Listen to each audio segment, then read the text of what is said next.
One daughter is a doctor saving lives, and the other is a maid scrubbing toilets, my mother announced, raising her crystal wine glass to the 17 family members gathered around our Thanksgiving table.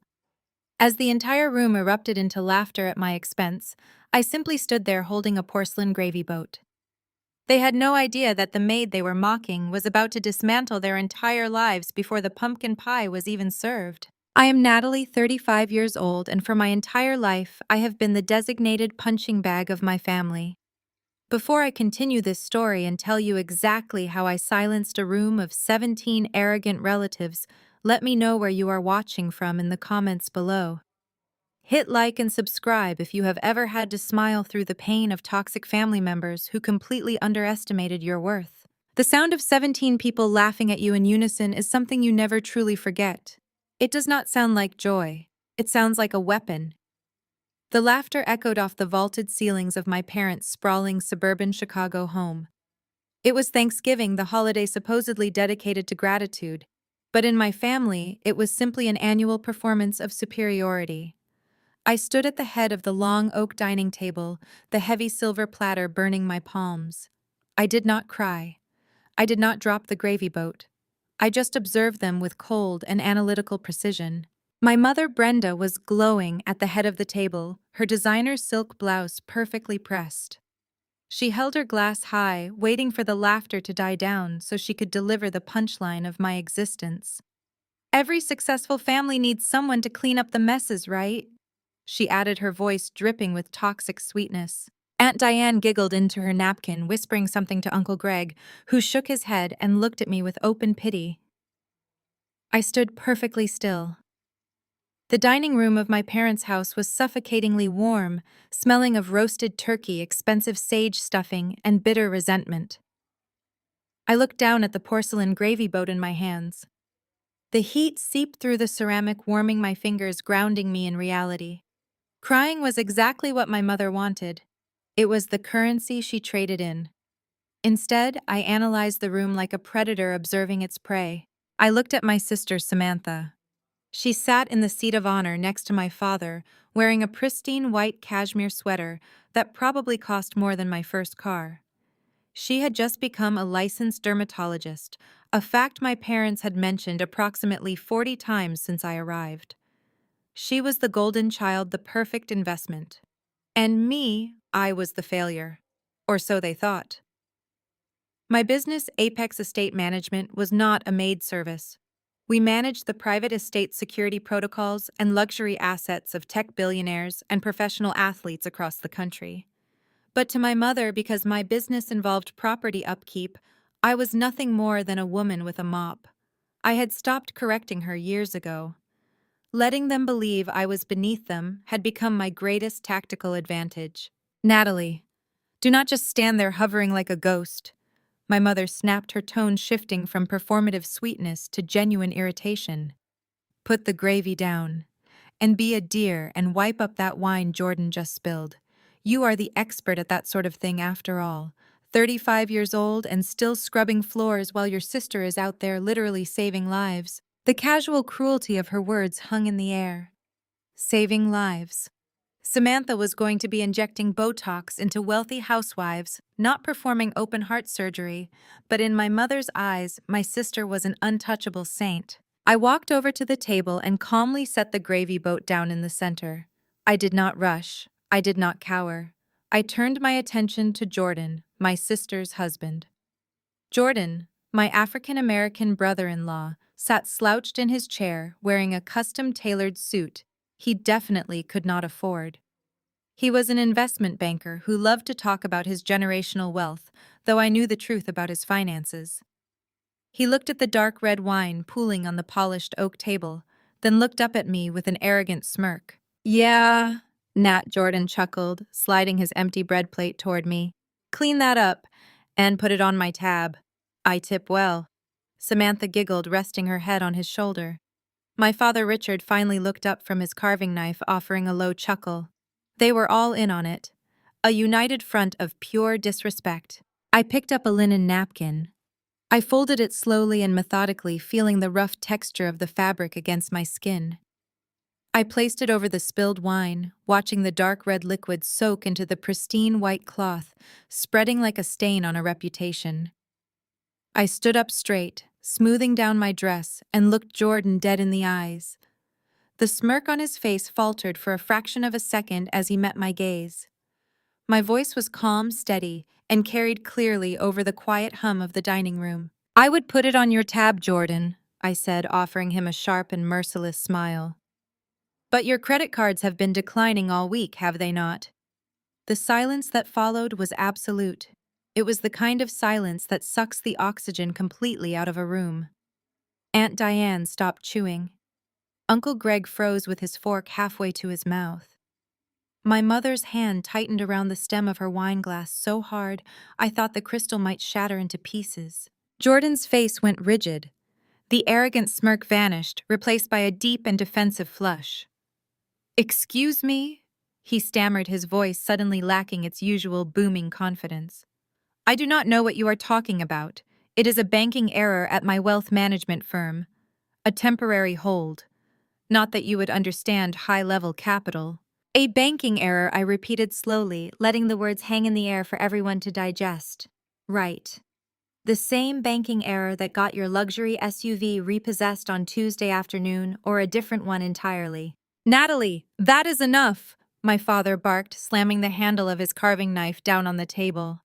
The sharp crack echoed loudly against the walls. He stood up, his face red with sudden anger, immediately moving to protect his golden child and her husband. "We will not have this kind of disrespect at the Thanksgiving table. Your sister and Jordan are doing incredibly well. In fact, that is the real reason we brought everyone together tonight." My father puffed out his chest, looking around at the 17 relatives, desperately forcing the attention away from Jordan's public humiliation. He looked pointedly at me, his eyes cold and entirely dismissive. "It takes real intellect to build a medical practice, Natalie. Not just a mop and a bucket. We are so exceptionally proud of Samantha that your mother and I have decided to fund her entire clinic launch downtown. We are covering the lease, the equipment, everything." The extended family murmured their approval. Aunt Diane clapped her hands together in delight. Samantha beamed, looking at me with triumphant and glittering eyes. They thought they had won. They thought they had put the poor and jealous Maid right back in her place. I walked back to my seat at the far end of the table. I sat down, picked up my crystal glass of water, and took a slow and deliberate sip. I let them enjoy their hollow victory for exactly 5 seconds before I destroyed it. "Fund it with what money, Dad?" I asked, my voice perfectly innocent and ringing clear across the dining room. "Grandma's trust or the second mortgage?" The silence this time was different. It was the heavy and suffocating silence of guilt. My father physically recoiled as if I had struck him. He looked at my mother, his eyes wide with sudden panic. But before either of them could formulate a lie to save themselves, Aunt Diane jumped into the fray like a loyal attack dog.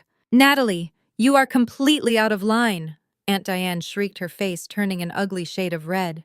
"How dare you speak to your father that way after everything they have done for you? You have always been so bitter and jealous of your sister. It is pathetic." Aunt Diane stood up, pointing a trembling finger at me across the turkey and the cranberries. "We all know you cannot stand to see Samantha succeed. It is just like her medical school graduation. You showed up in that cheap, off-the-rack polyester suit looking like a street beggar just to embarrass our family and ruin her special day. You could not bear to let her shine." I looked at Aunt Diane, feeling a steady surge of pure adrenaline. I did not bother explaining that the suit was cheap because I was working 3 minimum wage jobs at the time just to keep myself from drowning, while my parents paid for Samantha's luxury apartment, her expensive tuition, and her European vacations. I let Aunt Diane's insult hang in the air because it perfectly painted the picture of their lifelong financial abuse. My mother slammed her hands on the table, rattling the expensive silverware. "Fine," Brenda shouted, her carefully crafted, elegant facade completely crumbling. "Yes, we used the trust. Your grandmother did not know what she was doing when she wrote that will. Splitting $500,000 between you two made 0 sense." My mother glared at me with absolute contempt.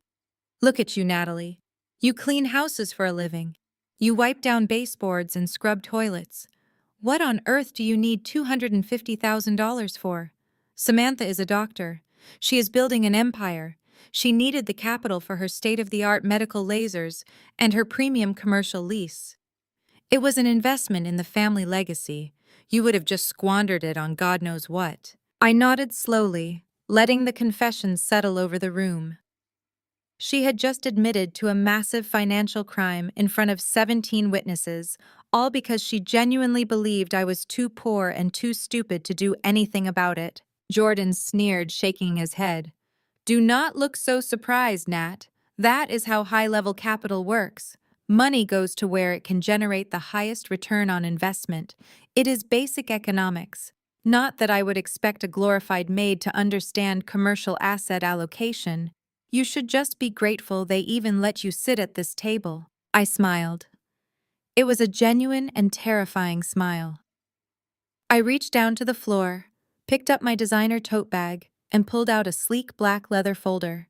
I placed it gently on the oak table. You are absolutely right, Jordan, I said smoothly.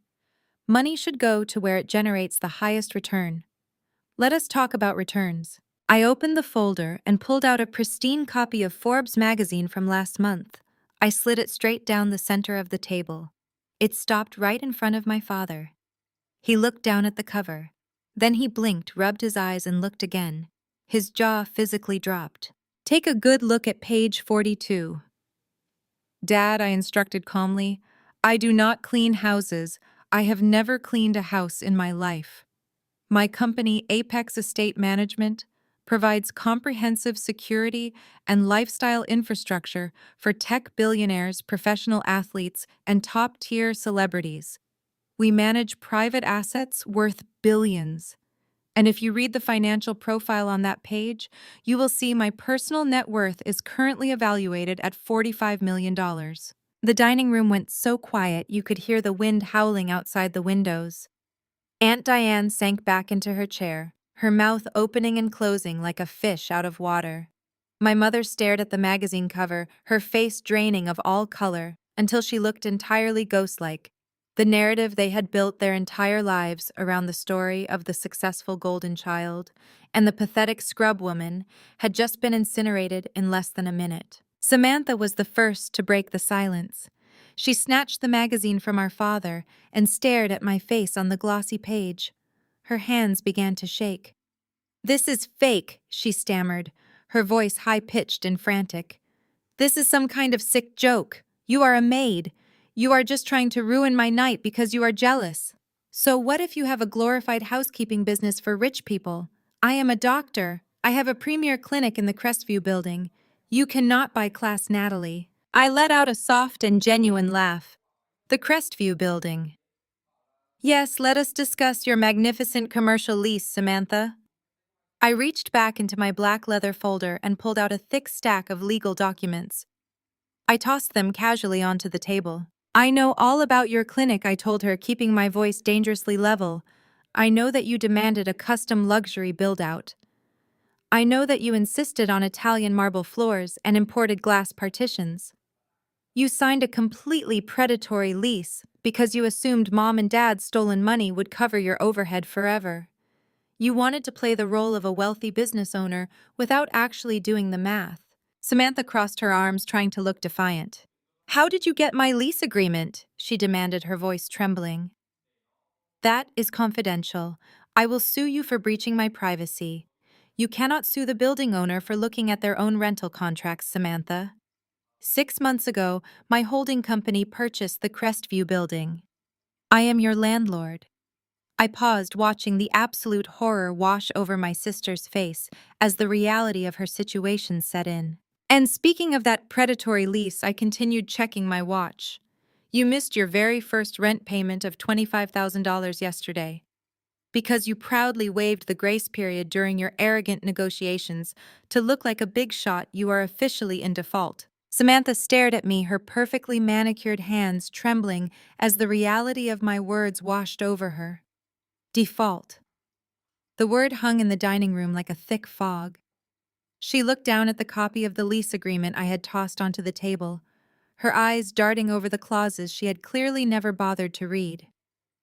She had wanted the prestige of a luxury clinic without understanding the foundational business principles required to maintain it. "This is ridiculous," Samantha scoffed, though her voice had lost all its previous arrogance.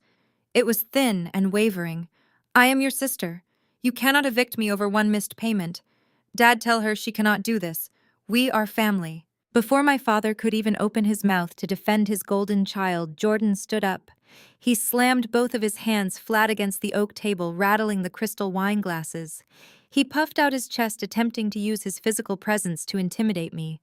It was a classic negotiation tactic used by men who had run out of actual leverage. "You listen to me," Natalie Jordan barked, pointing a finger at my face. "You think you are so smart because you bought one building. You are playing out of your league. I work in high-level wealth management. I know sharks that will eat your little property holding company alive. If you try to enforce that predatory default clause on my wife, I will have my firm's legal team tie you up in court for the next 10 years. We will sue you for everything you have." I did not flinch. I did not break eye contact. I just sat there watching him sweat in his custom-tailored suit. He was trying to play the role of the powerful old money protector, but I knew the truth. I knew exactly what was hiding behind his bluster. I slowly reached back into my black leather folder. I pulled out a single sheet of paper printed on heavy stock. I held it up for a moment, letting the tension build in the room. "That is a terrifying threat, Jordan," I said, keeping my voice dangerously calm. "Having an elite investment banking firm sue me would certainly be a headache. There is just one tiny problem with your plan." I slid the document across the table. It stopped right next to the spilled wine. "You do not have a firm, Jordan." The color instantly drained from Jordan's face. He looked down at the paper as if it were a venomous snake. "What is that?" Samantha demanded, reaching for the document. Jordan tried to snatch it away, but she was faster.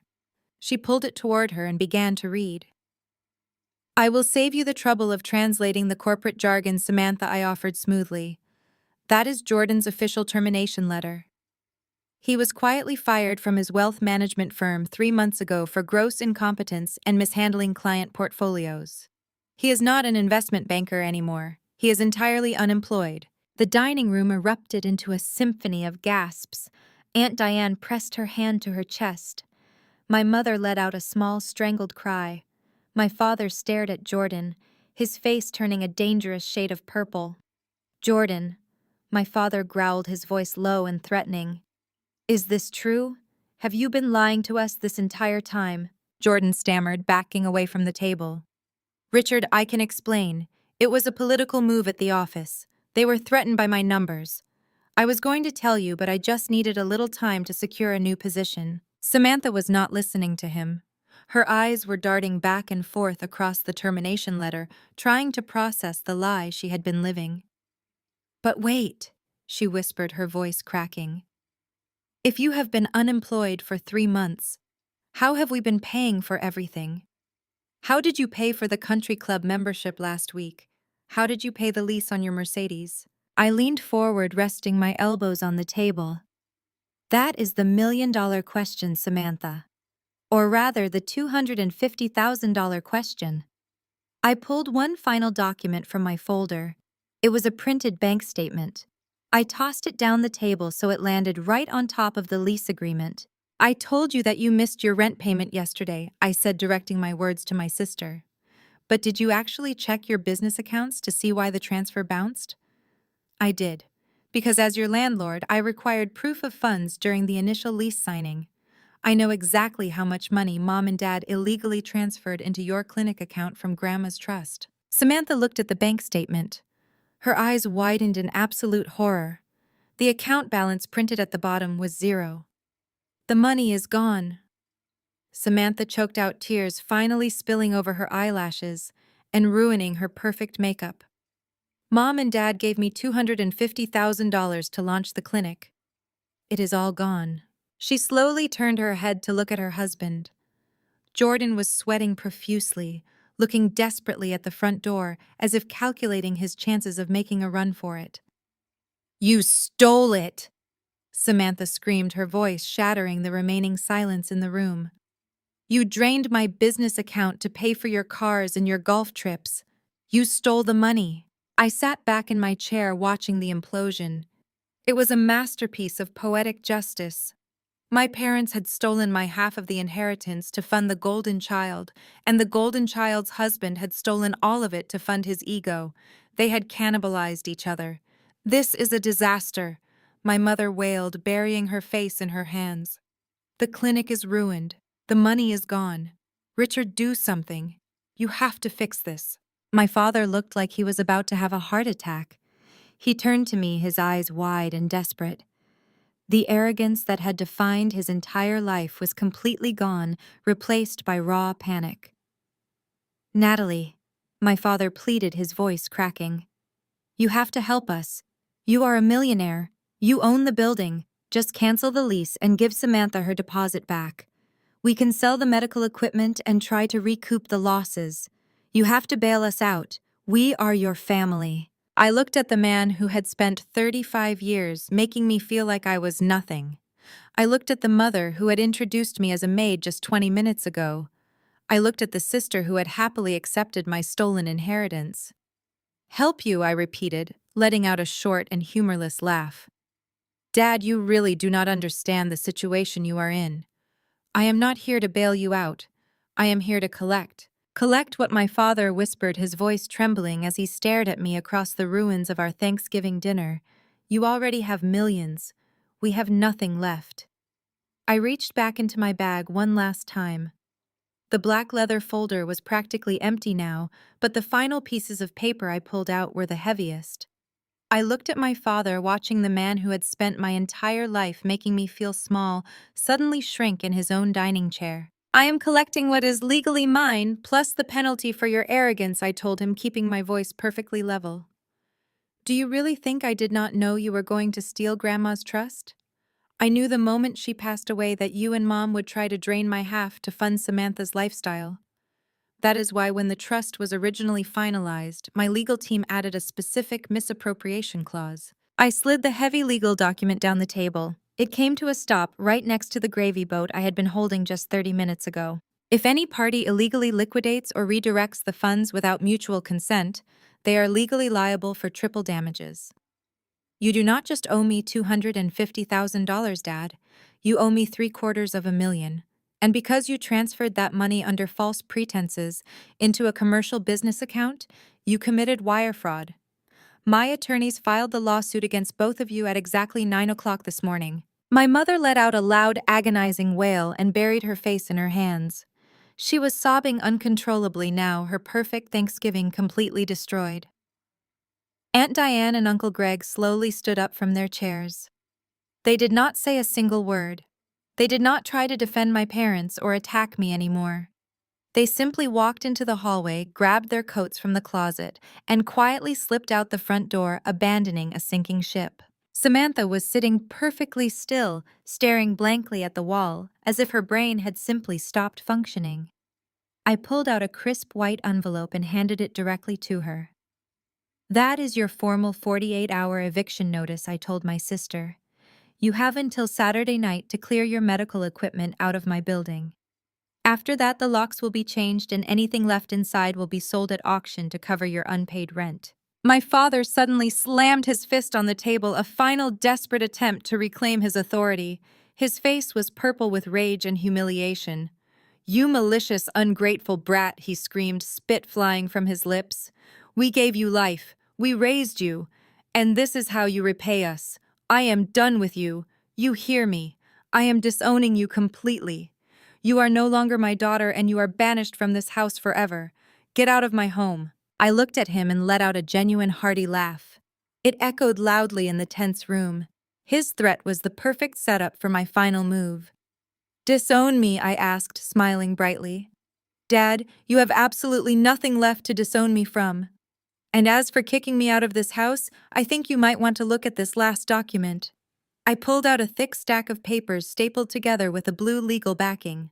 I tossed it right onto his dinner plate directly over his untouched turkey. When you and Mom took out that massive second mortgage to pay for Samantha's custom clinic build-out, you did not go through a traditional bank. You went through a private lending firm called Apex Capital. You chose them because they approved the loan in 24 hours without asking too many questions. My father stared at the papers, his breathing growing shallow and erratic. Apex Estate Management is my primary company, I explained slowly, ensuring every single word sank in. Apex Capital is my private lending subsidiary. I own the firm that holds your mortgage.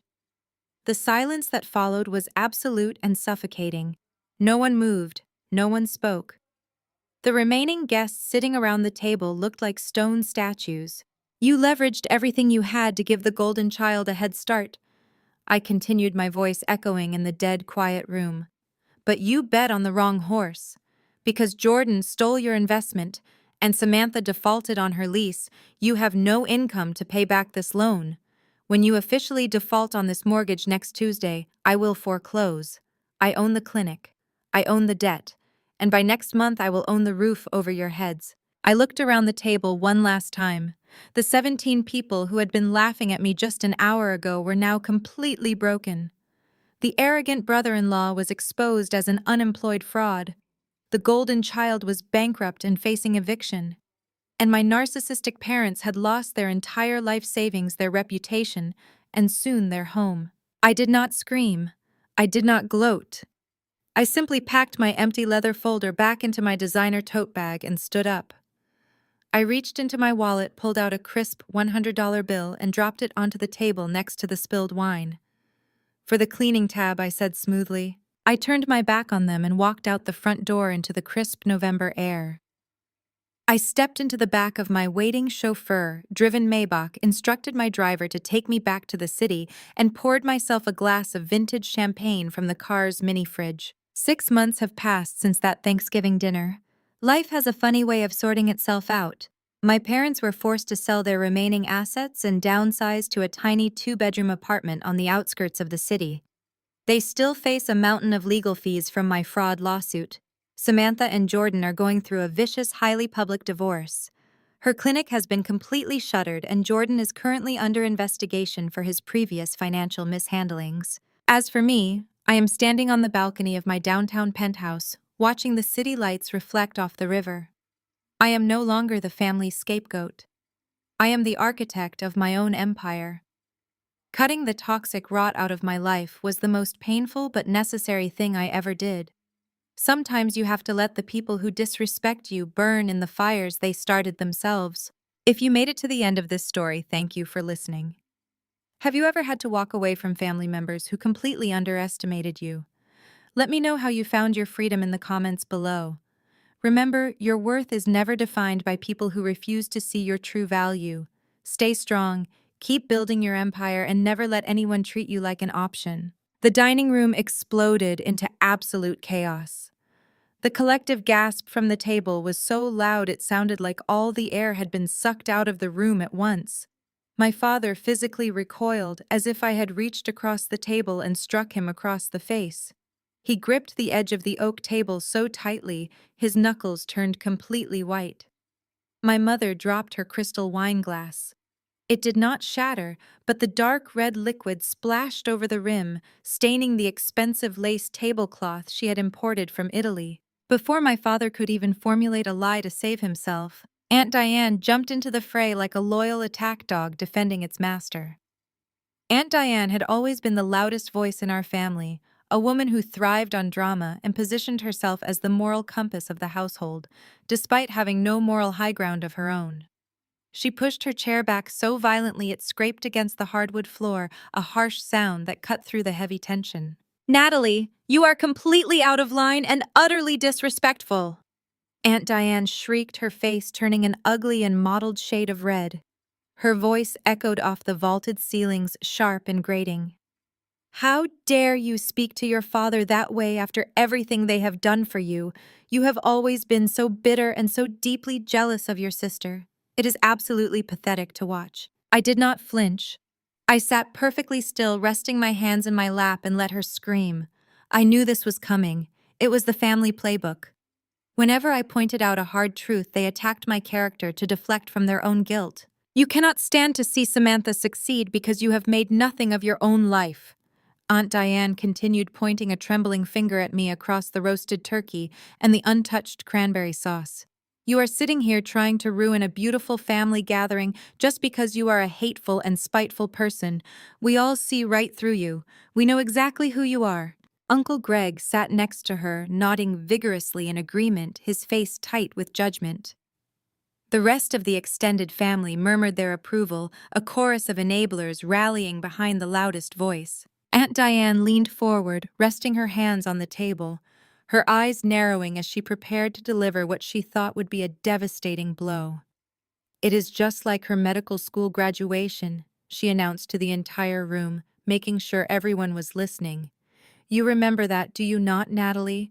Samantha worked tirelessly for 4 years to earn her medical degree. It was the most important day of her life, and how did you show up to celebrate her?" She did not wait for me to answer. She was too eager to paint the picture of my supposed cruelty. "You showed up wearing a cheap off-the-rack polyester suit that looked like you dug it out of a bargain bin at a thrift store." Aunt Diane practically spat the words, her upper lip curling in disgust. "You looked like a street beggar. You did not even bother to get your hair professionally done. You stood in all of the family photographs looking like a complete mess just to embarrass our family and draw attention away from your sister. You ruined her special day because you could not bear to let her shine. You have always been a hater." I looked at Aunt Diane, feeling a steady and calming surge of pure adrenaline. I did not bother explaining the truth. I did not monologue to the room about my past poverty. I did not tell them that the suit was cheap because I was working 3 minimum wage jobs at the time just to keep myself from drowning. I did not remind them that while my parents paid for Samantha's luxury apartment, her expensive university tuition, her designer clothes, and her European vacations, they had cut me off completely the day I turned 18. I let Aunt Diane's insult hang in the air because it perfectly painted the picture of their lifelong financial abuse. Her words proved exactly how they had isolated me. They had forced me to live in poverty while showering my sister with wealth, and then they mocked me for looking poor. It was a level of psychological cruelty that they did not even realize they were exposing to the room. I looked around the table. My sister Samantha was sitting back in her chair, a smug little smile playing on her lips. She loved this. She loved watching the family tear me down to build her up. My brother-in-law Jordan let out a low chuckle, shaking his head, as if he found my existence to be a tragic comedy. "Is that what you think, Aunt Diane?" I asked, my voice remaining quiet and perfectly steady. "You think I wore that suit to ruin her day?" "We know you did!" My mother chimed in, her voice shaking with righteous indignation. She had recovered from the shock of my accusation and was ready to join the attack. "You have always tried to cast a dark cloud over your sister's achievements. You clean houses for a living, Natalie. You wipe down baseboards and scrub toilets. You have zero ambition. And instead of looking in the mirror and fixing your own life, you sit there and throw baseless accusations at your father to hide your own failures." I slowly nodded, letting their venom wash over me without leaving a single mark. They were digging their own graves with every word they spoke. They were so blinded by their own arrogance and their need to protect the golden child that they could not see the trap slowly closing around them. They thought I was the same broken and insecure girl I was a decade ago. They had no idea who they were actually sitting across from. I took another slow sip of my water, letting the silence stretch out, letting their insults echo in their own ears. I was completely ready to drop the next match into the powder keg they had built. I set my crystal glass back down on the table. The ice clinked softly, the only sound in the suddenly tense room. I looked directly at my mother, completely ignoring Aunt Diane, who was still huffing from her dramatic tirade. "You know, Aunt Diane brings up a fascinating point about that cheap polyester suit," I said, my voice cutting cleanly through the heavy air. "It really does highlight the stark difference in how Samantha and I were treated. But what fascinates me far more than fashion choices is the timeline. Samantha graduated medical school exactly 3 years ago. That was the exact same month Grandma passed away." My mother stiffened in her chair. Her hand instinctively shot out to grab her wine glass, but her fingers were trembling so much she had to pull them back and hide them in her lap. "Grandma was very specific in her estate planning."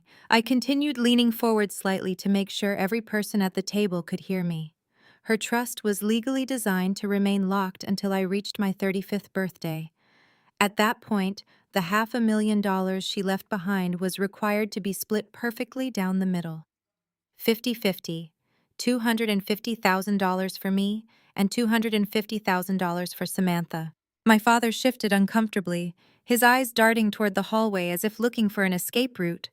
Uncle Greg frowned in confusion, glancing back and forth between my parents. I turned 35 last month, I stated clearly, my tone devoid of any emotion. And yet when I contacted the estate lawyers to finalize the disbursement, they informed me that the accounts were entirely empty. The funds had been completely liquidated. So I am going to ask you one more time, Dad. Did you fund Samantha's beautiful new downtown clinic with a second mortgage, or did you steal my inheritance? The dining room felt like it was going to shatter from the pressure. Aunt Diane opened her mouth ready to launch another blind defense, but my mother beat her to it. The immense weight of maintaining the lie, combined with the shock of being publicly called out, finally broke her. Yes, we took it. Brenda snapped, her voice shrill and echoing harshly off the vaulted ceilings. She slapped her hand flat against the oak table, rattling the expensive silverware. The confession tumbled out of her right in front of the roasted turkey and the untouched cranberry sauce. There was no shame in her eyes, only a fierce, burning anger that I had dared to question her authority. We liquidated the trust, she announced proudly to the room. Uncle Greg gasped out loud. Even Jordan looked slightly taken aback by the blatant admission of financial theft. Mom, you cannot be serious, Samantha whispered. However, she did not look particularly guilty or surprised. She looked mostly annoyed that their dirty secret was being aired out in front of the extended family. Do not look at me like that, Brenda demanded, glaring fiercely at me. Her carefully manicured, elegant facade had completely melted away, leaving only raw and unapologetic entitlement. Your grandmother was getting old. She was simply not in her right mind when she wrote that ridiculous will. Splitting $500,000 evenly between the two of you made absolutely no sense in the real world. She gestured wildly toward my sister, who was sitting up straighter now, absorbing the validation. Look at Samantha, my mother commanded. She is a doctor. She is opening a premier dermatology clinic in the heart of the city. She needed that capital to secure a state-of-the-art facility, to buy expensive medical lasers, and to establish a high-end brand. It was a necessary investment in the family legacy. We had to make sure she started off on the right foot. Then my mother turned her vicious glare back to me. The sheer, unadulterated contempt in her eyes was chilling. It was the look of a woman who genuinely believed her oldest daughter was less than human. You clean houses, Natalie? She spat out, her tone dripping with absolute disgust. You wipe down baseboards and scrub toilets for a living. What on earth do you need $250,000 for? To buy better sponges, to upgrade your mop bucket? You do not need $500,000. Your sister is building an empire. She is making something of herself. You would have just squandered that money on your pathetic little cleaning business anyway. The brutality of her justification hung heavily in the air. She had just confessed to stealing $250,000 from her own flesh and blood, and she felt absolutely no remorse. In her twisted reality, she was the hero for redirecting the funds to the child she deemed worthy of success. My father nodded along with her, finding his courage now that the truth was out in the open. Your mother is exactly right, Richard added firmly, crossing his arms over his chest. It was a strategic family decision. We did what was best for the family as a whole. You should be proud that your portion went toward building your sister's future, instead of causing all this unnecessary drama at the dinner table. I looked around the room. I looked at my parents, who had casually justified grand larceny. I looked at Aunt Diane, who was suddenly completely silent, unable to defend a federal crime.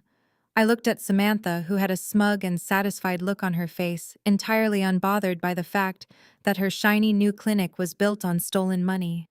And I looked at Jordan, who was leaning back in his chair, looking incredibly pleased with the entire situation. They honestly believed they had won. They thought they had successfully put me in my place, cementing my role as the worthless maid while elevating Samantha to absolute royalty. They thought the conversation was over. I let out a slow and genuine smile. It was not a smile of defeat or sorrow. It was the smile of an executioner who had just been handed a signed confession. An empire, I repeated softly, testing the word on my tongue. You really think Samantha is building an empire? I reached down to the floor.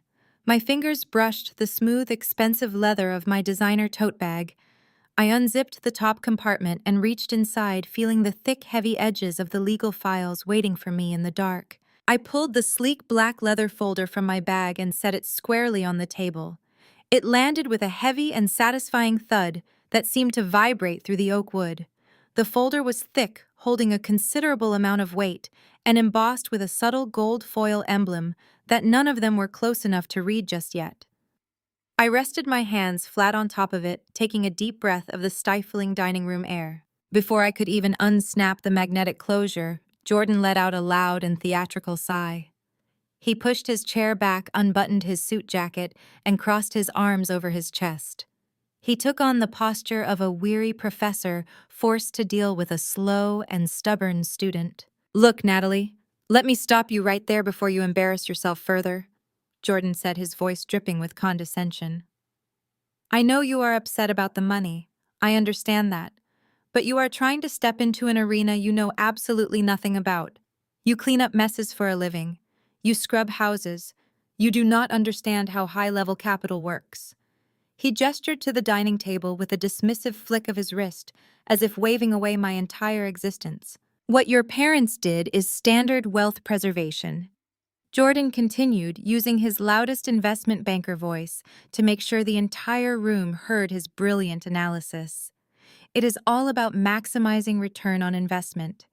You do not leave $250,000 sitting stagnant in a trust fund when it could be leveraged to build a lucrative commercial medical practice. That is just basic macroeconomics. It is asset allocation. You move liquidity to where it generates the highest yield. My mother nodded eagerly along with his words, looking at Jordan with pure adoration. He was validating her crime, wrapping her theft in fancy financial jargon to make it sound like a brilliant business maneuver instead of a felony. My father sat up a little straighter, crossing his arms and looking at me as if Jordan's speech had completely settled the matter. So whatever little printouts you brought from the internet to try and scare us, you can just put them away, Jordan concluded, flashing me that patronizing smile again. You are entirely out of your depth here. Stick to your cleaning supplies, Nat. Let the adults handle the family portfolio. I watched him deliver this speech with the kind of unearned confidence only a deeply arrogant and insecure man could muster. He really thought he was intimidating me. He genuinely believed his buzzwords and his custom-tailored suit made him the smartest and most powerful person in the room. He thought he had just expertly put the poor, uneducated maid right back in her place. I did not argue with him. I did not raise my voice to defend my intelligence, and I certainly did not try to explain my business to him. Arguing with a fool only proves there are two. Instead, I let his words hang in the dead air of the dining room, allowing his profound ignorance to fully marinate.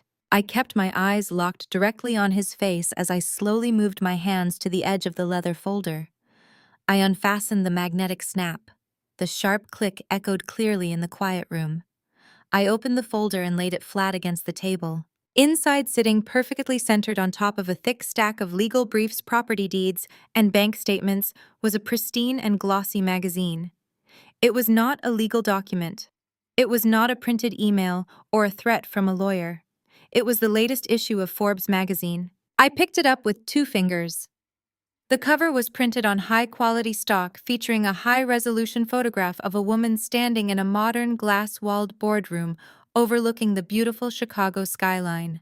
She was wearing a sharp, custom-tailored blazer, looking directly into the camera with absolute authority. I did not say a single word. I simply placed the magazine face up on the polished wood and gave it a firm and deliberate push. The magazine slid smoothly down the center of the long dining table. It glided past the crystal wine glasses, slipped right by the silver platter of untouched turkey, and came to a gentle stop directly in front of my father. My father looked down at it, visibly annoyed. He clearly expected it to be a brochure for a cleaning franchise or some kind of petty, small claims court form I had printed off a cheap home printer. He adjusted his glasses, squinting at the glossy cover in the warm light of the chandelier. Uncle Greg leaned over his shoulder to get a better look. Samantha, who had been sitting back with that smug and victorious expression just a moment ago, suddenly dropped her posture. She leaned forward over her plate, her eyes narrowing as she tried to make out the image from a few feet away. Jordan let out another dismissive scoff, rolling his eyes toward the ceiling.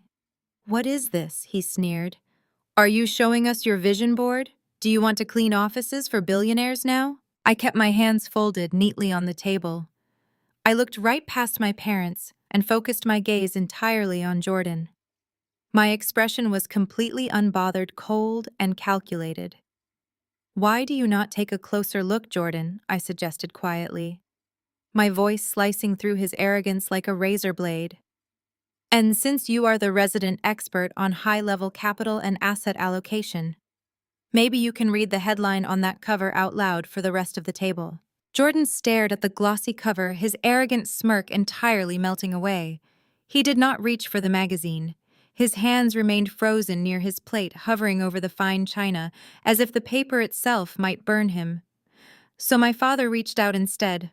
Richard picked up the issue of Forbes, pulling it close to his face in the warm light of the dining room chandelier. I watched his eyes dart back and forth across the page. I watched the exact moment his brain short-circuited. "Read it, Dad," I commanded softly, ensuring my voice carried to the very back of the room. "Read the headline for the family." My father opened his mouth, but no sound came out at first. He swallowed hard, his Adam's apple bobbing in his throat. He cleared his throat, his hands trembling so violently that the glossy pages fluttered against each other. When he finally spoke, his booming, authoritative voice had been reduced to a fragile and hollow whisper. "The architect of luxury." My father read, stumbling over the words as if they were written in a foreign language. How Apex Estate Management founder Natalie reached a $45 million net worth by age 35. The dining room descended into a silence so profound it felt like a vacuum had sucked the oxygen straight out of the house. Aunt Diane stopped breathing, her hand flying to cover her mouth. Uncle Greg accidentally knocked his silver fork off the table. The clatter rang out like a gunshot against the hardwood floor, but nobody even flinched. My mother snatched the magazine from my father's trembling hands. She stared at the high-resolution photograph of me standing in my downtown boardroom. She touched the glossy paper, her eyes wide with a mixture of absolute shock and mounting terror. The color drained from her face completely, leaving her looking like a wax statue. 45 million. My mother gasped, her voice cracking into a high-pitched wheeze. "This has to be a misprint. This is some kind of sick joke. You scrub toilets." "I do not scrub toilets." "Mom," I replied, my voice ringing with absolute clarity and calm authority. "I have never scrubbed a toilet in my professional career. Apex Estate Management is an ultra-luxury concierge and property management firm. We handle the private estate security protocols and lifestyle logistics for tech billionaires, professional athletes, and A-list celebrities across the country.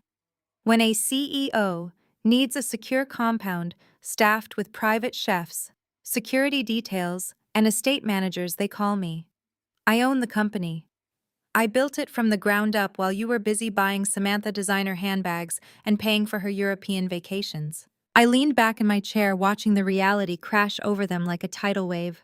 For 35 years, they had derived their entire sense of superiority from the belief that I was beneath them. They had justified stealing my inheritance because they thought I was a pathetic failure who would just waste it.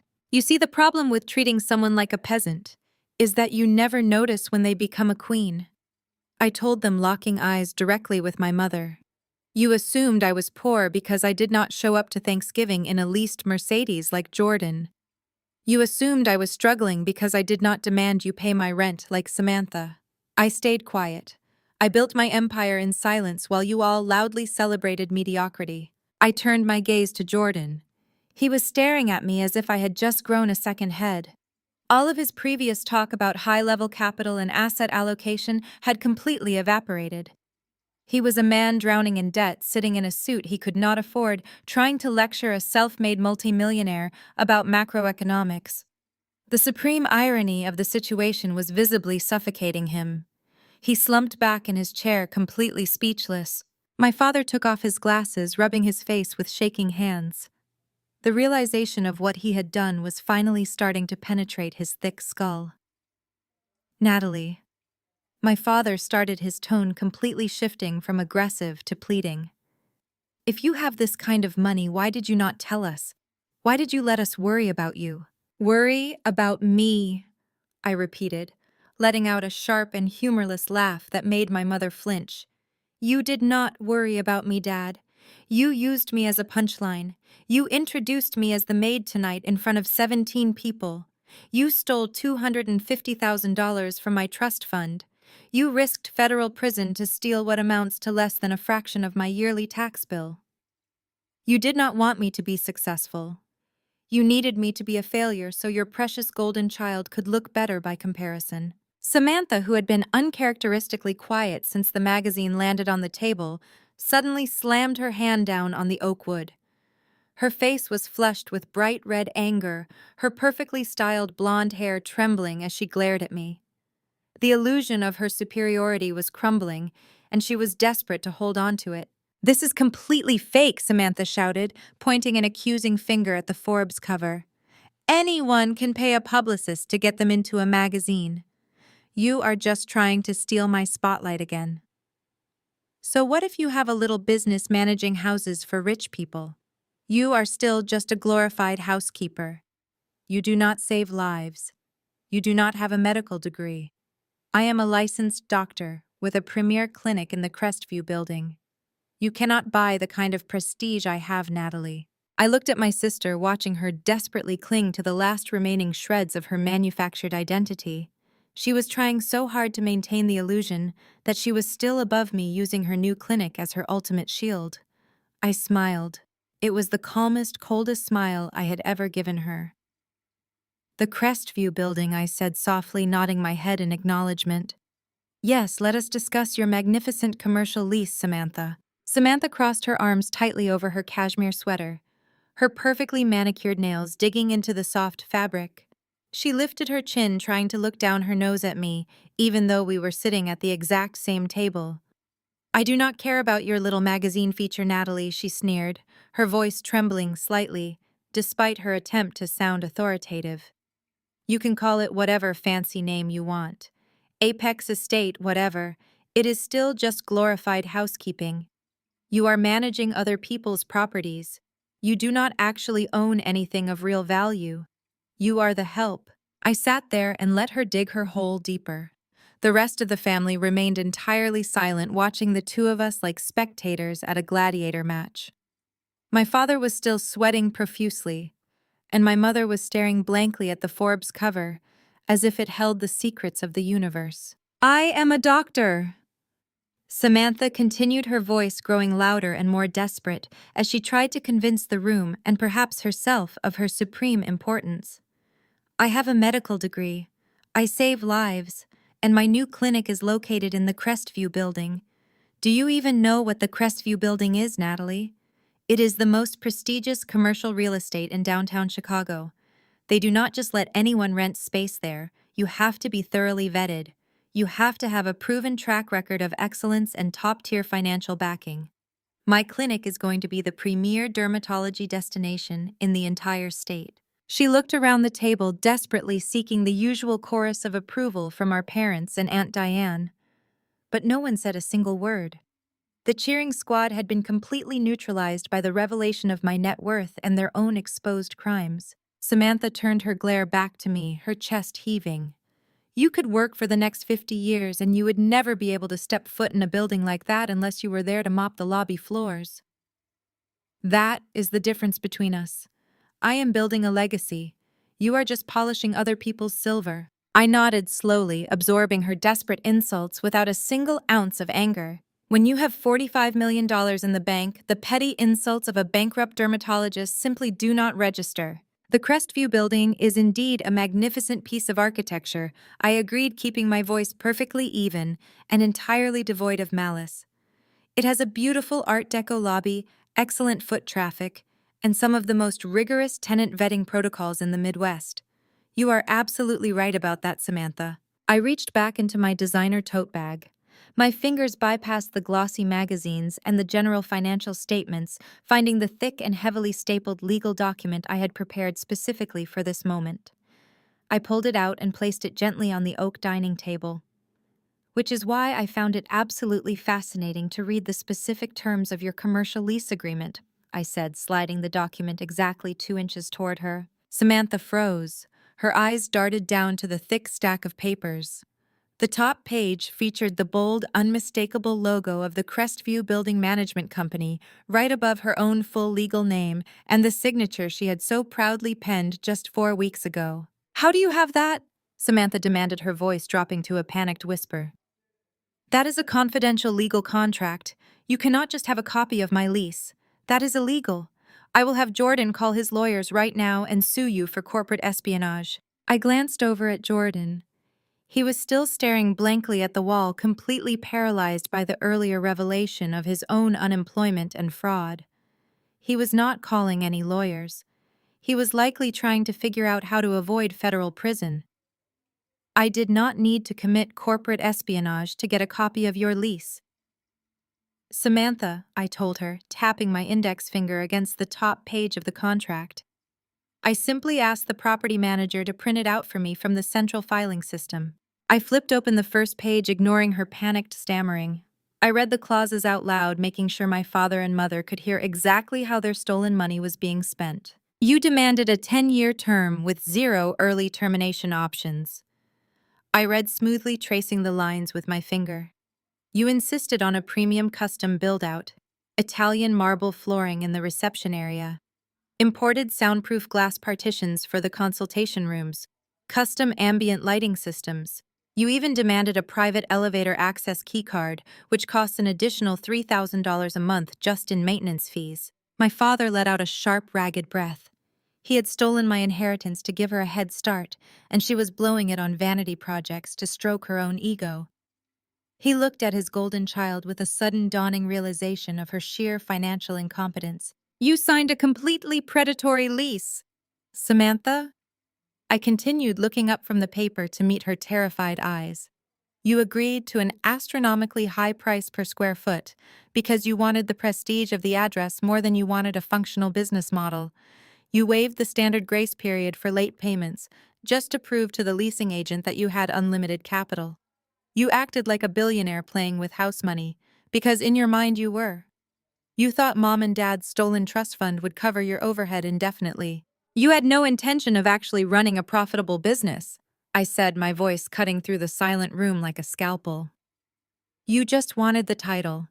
You wanted to sit in your imported Italian marble lobby and pretend you were better than everyone else while the rest of the family footed the bill." Samantha opened her mouth to argue, but no words came out. Her face was bright red, her chest rising and falling rapidly as panic fully set in. She looked over at my parents, but they were staring at the floor, completely broken by the reality of their terrible investment. "Give that to me!" Samantha suddenly shrieked, lunging across the table to grab the lease agreement.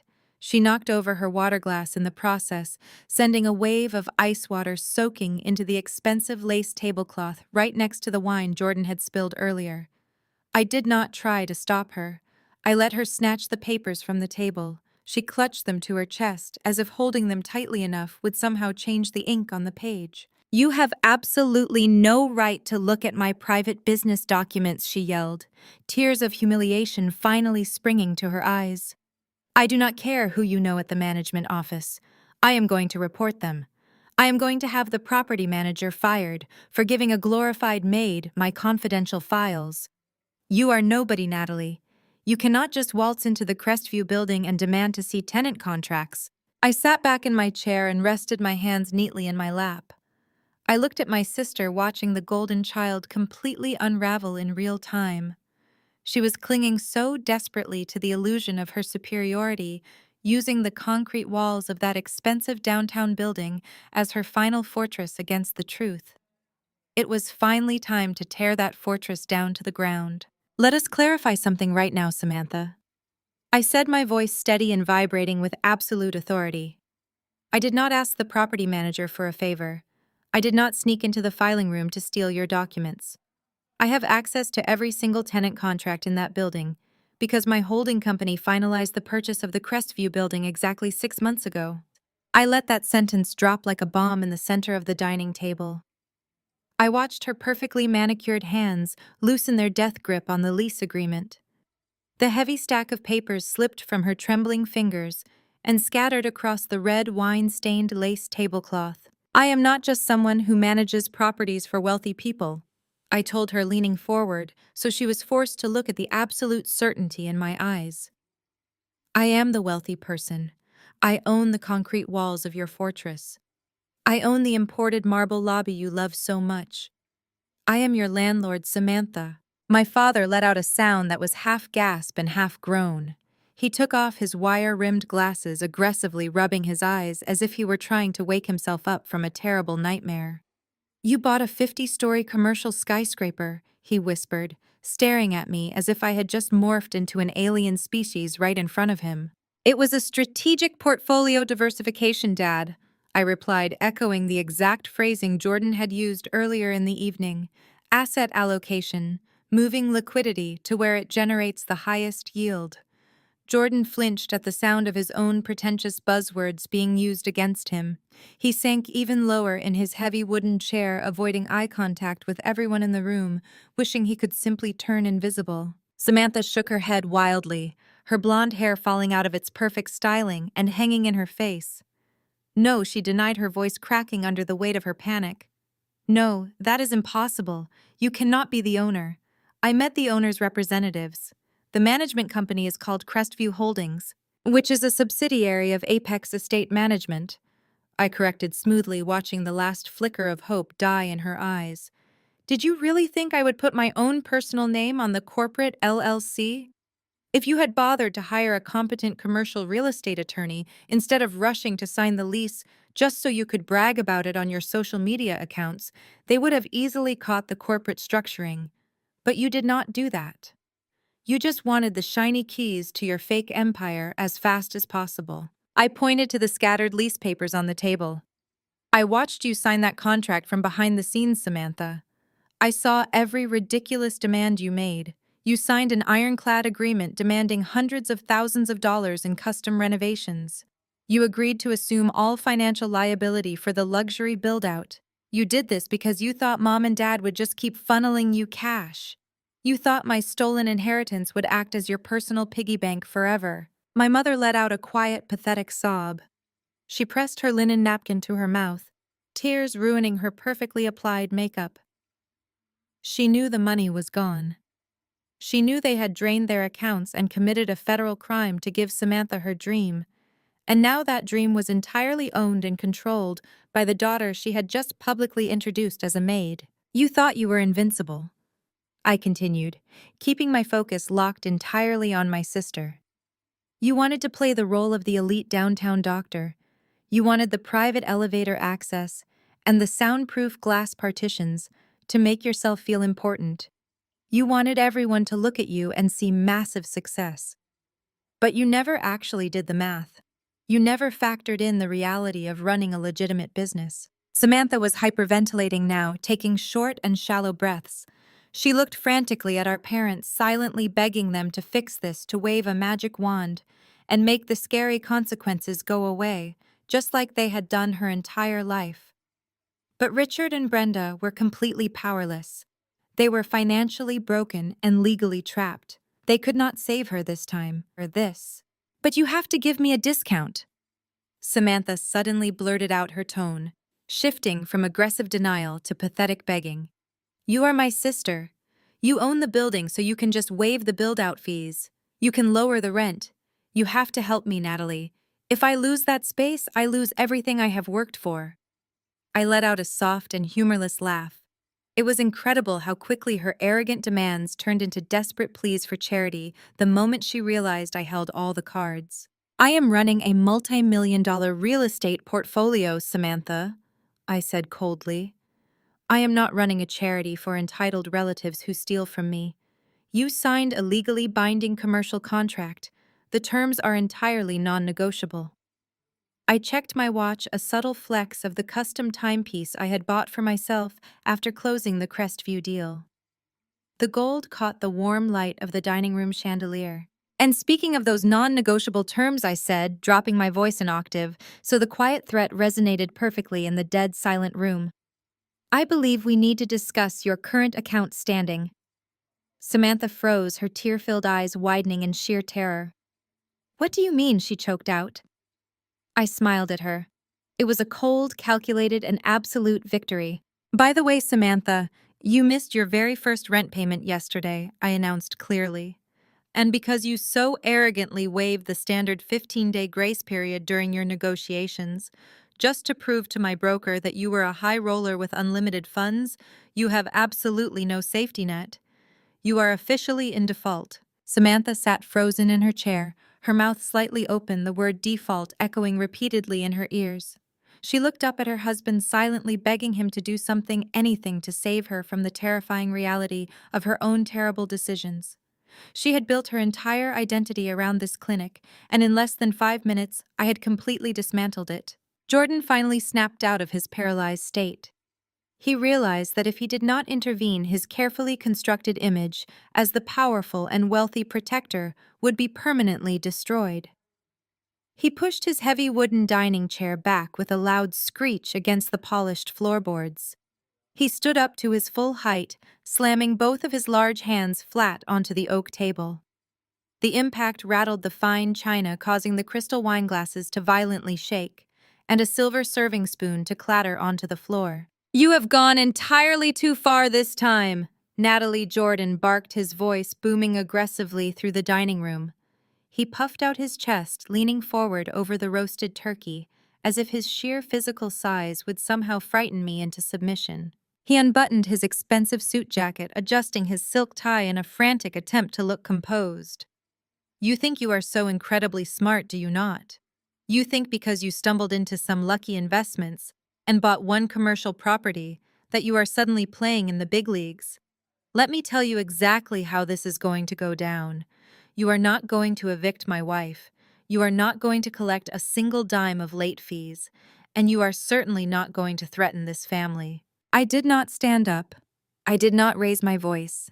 I simply sat back in my chair, resting my hands in my lap, and watched him put on the performance of a lifetime. It was genuinely fascinating to witness the sheer magnitude of his delusion. "I work for one of the most prestigious wealth management firms in this entire country," Jordan continued, his voice rising in volume with every word. "We manage capital that makes your little $45 million net worth look like absolute pocket change. We have an entire floor of elite corporate litigators who eat upstart landlords like you for breakfast every single day.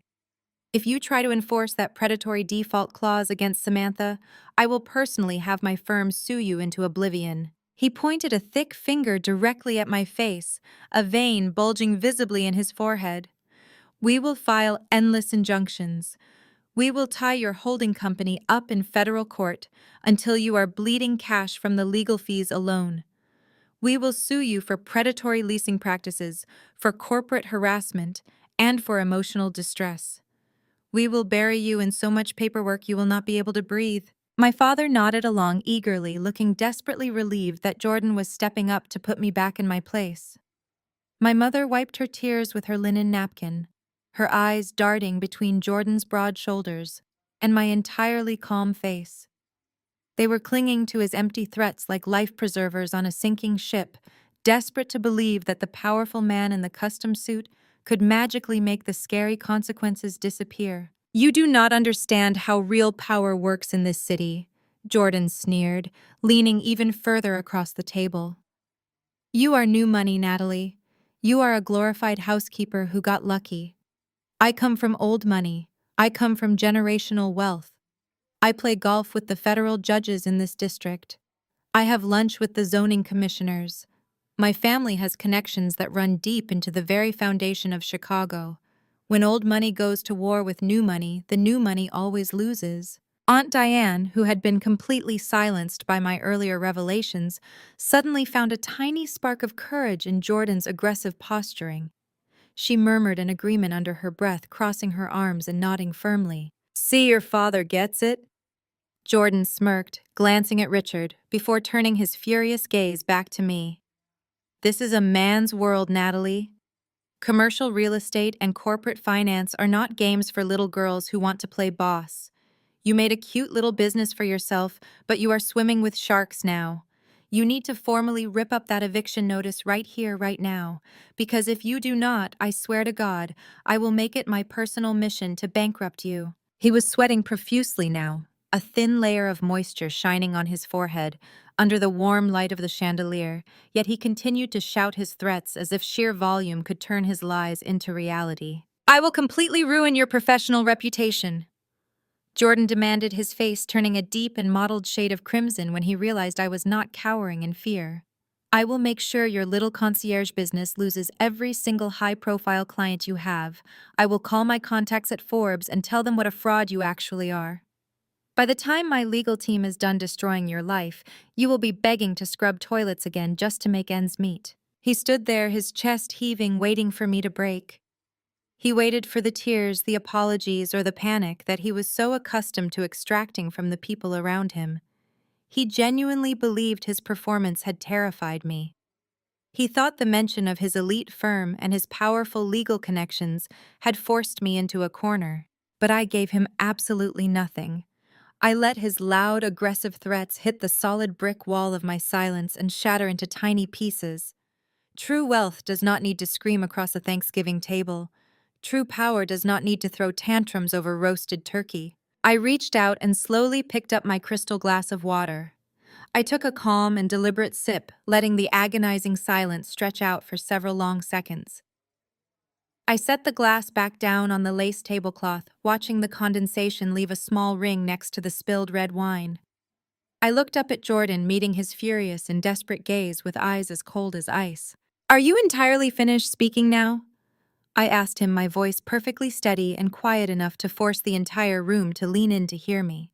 Because if you are done throwing your little temper tantrum, I have a few specific questions about this incredible legal team you keep mentioning. Jordan swallowed hard. The sudden shift in my tone caught him entirely off guard. He tried to maintain his aggressive posture, but his eyes darted nervously toward the folders still sitting on the table. He knew I already had the commercial lease agreement. He was absolutely terrified of what else I might be holding in there. What questions? Jordan snapped, attempting to sound bored and unbothered. My firm does not answer to upstart landlords. You will hear from them on Monday morning when they serve you with the injunction. Now tell your little holding company to back off. I nodded slowly as if his answer made perfect sense. Then I reached back into my black leather folder. I bypassed the lease agreements and the real estate deeds. I pulled out a single crisp sheet of paper printed on heavy stock. The unmistakable gold-embossed logo of his prestigious wealth management firm sat proudly at the top of the page. That is fascinating, I said, sliding the document across the lace tablecloth. It came to a stop right next to his untouched plate of food. Because I actually spoke with the managing partner of your firm on Tuesday. We were discussing a potential acquisition and your name happened to come up. Imagine my surprise when he told me you no longer represent them. Jordan stared at the paper. He did not reach for it. He looked as if I had just placed a live grenade on his dinner plate. His broad shoulders slumped and the arrogant puff of his chest completely deflated. I will save you the trouble of translating the corporate jargon for the rest of the table, I offered smoothly, making sure my voice carried to my parents and my sister. That is your official termination letter, Jordan, dated exactly 3 months ago. You were not laid off. You were not restructuring. You were quietly fired for gross incompetence and the severe mishandling of high-net-worth client portfolios. The collective gasp from the table was louder this time. Samantha turned her head so fast her neck visibly snapped back. She stared at her husband, her tear-stained face contorting in pure confusion.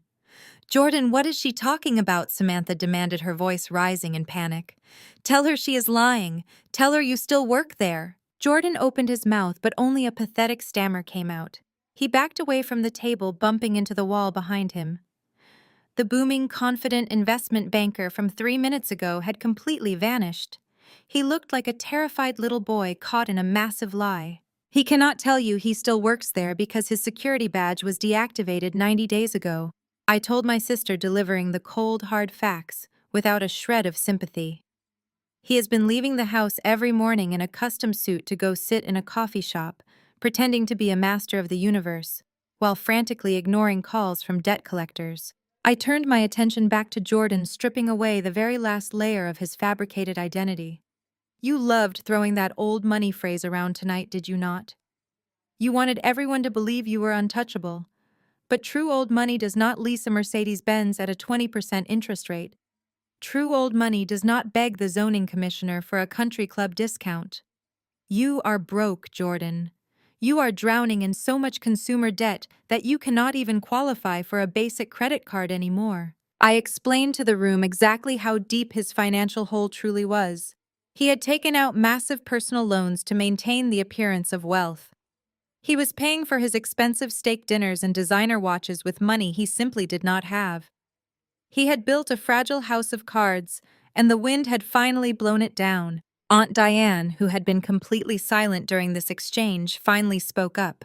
Her voice was shaking with absolute disbelief. But he just bought Samantha a diamond necklace for their anniversary last week, she pointed out, as if a piece of jewelry could somehow negate a corporate firing. He did not buy anything. Aunt Diane, I corrected her sharply. He charged it to an account that is already in collections. He is a walking financial disaster. He played all of you for absolute fools, and you were all too blinded by his expensive suits and big words to ever ask for proof. My father stood up, his face turning an alarming shade of purple. He pointed a trembling finger at Jordan. "Is this true?" My father bellowed, the veins in his neck standing out in pure rage. "Have you been lying to us this entire time? You told me you were managing a $50 million fund." "Richard, I can explain," Jordan pleaded, holding his hands up defensively. "It was a political move at the office. They were threatened by my numbers. The managing partner wanted me out because I was too good. I was going to tell you, but I just needed a little time to secure a new position at a better firm." "You have been unemployed for a quarter of a year," my mother shrieked, clutching her chest as if she were having a heart attack. "How have you been paying your mortgage? How did you pay for the golf trip to Florida last month?" Samantha was hyperventilating now. She looked down at the termination letter, her eyes scanning the brutal reality of her husband's failure.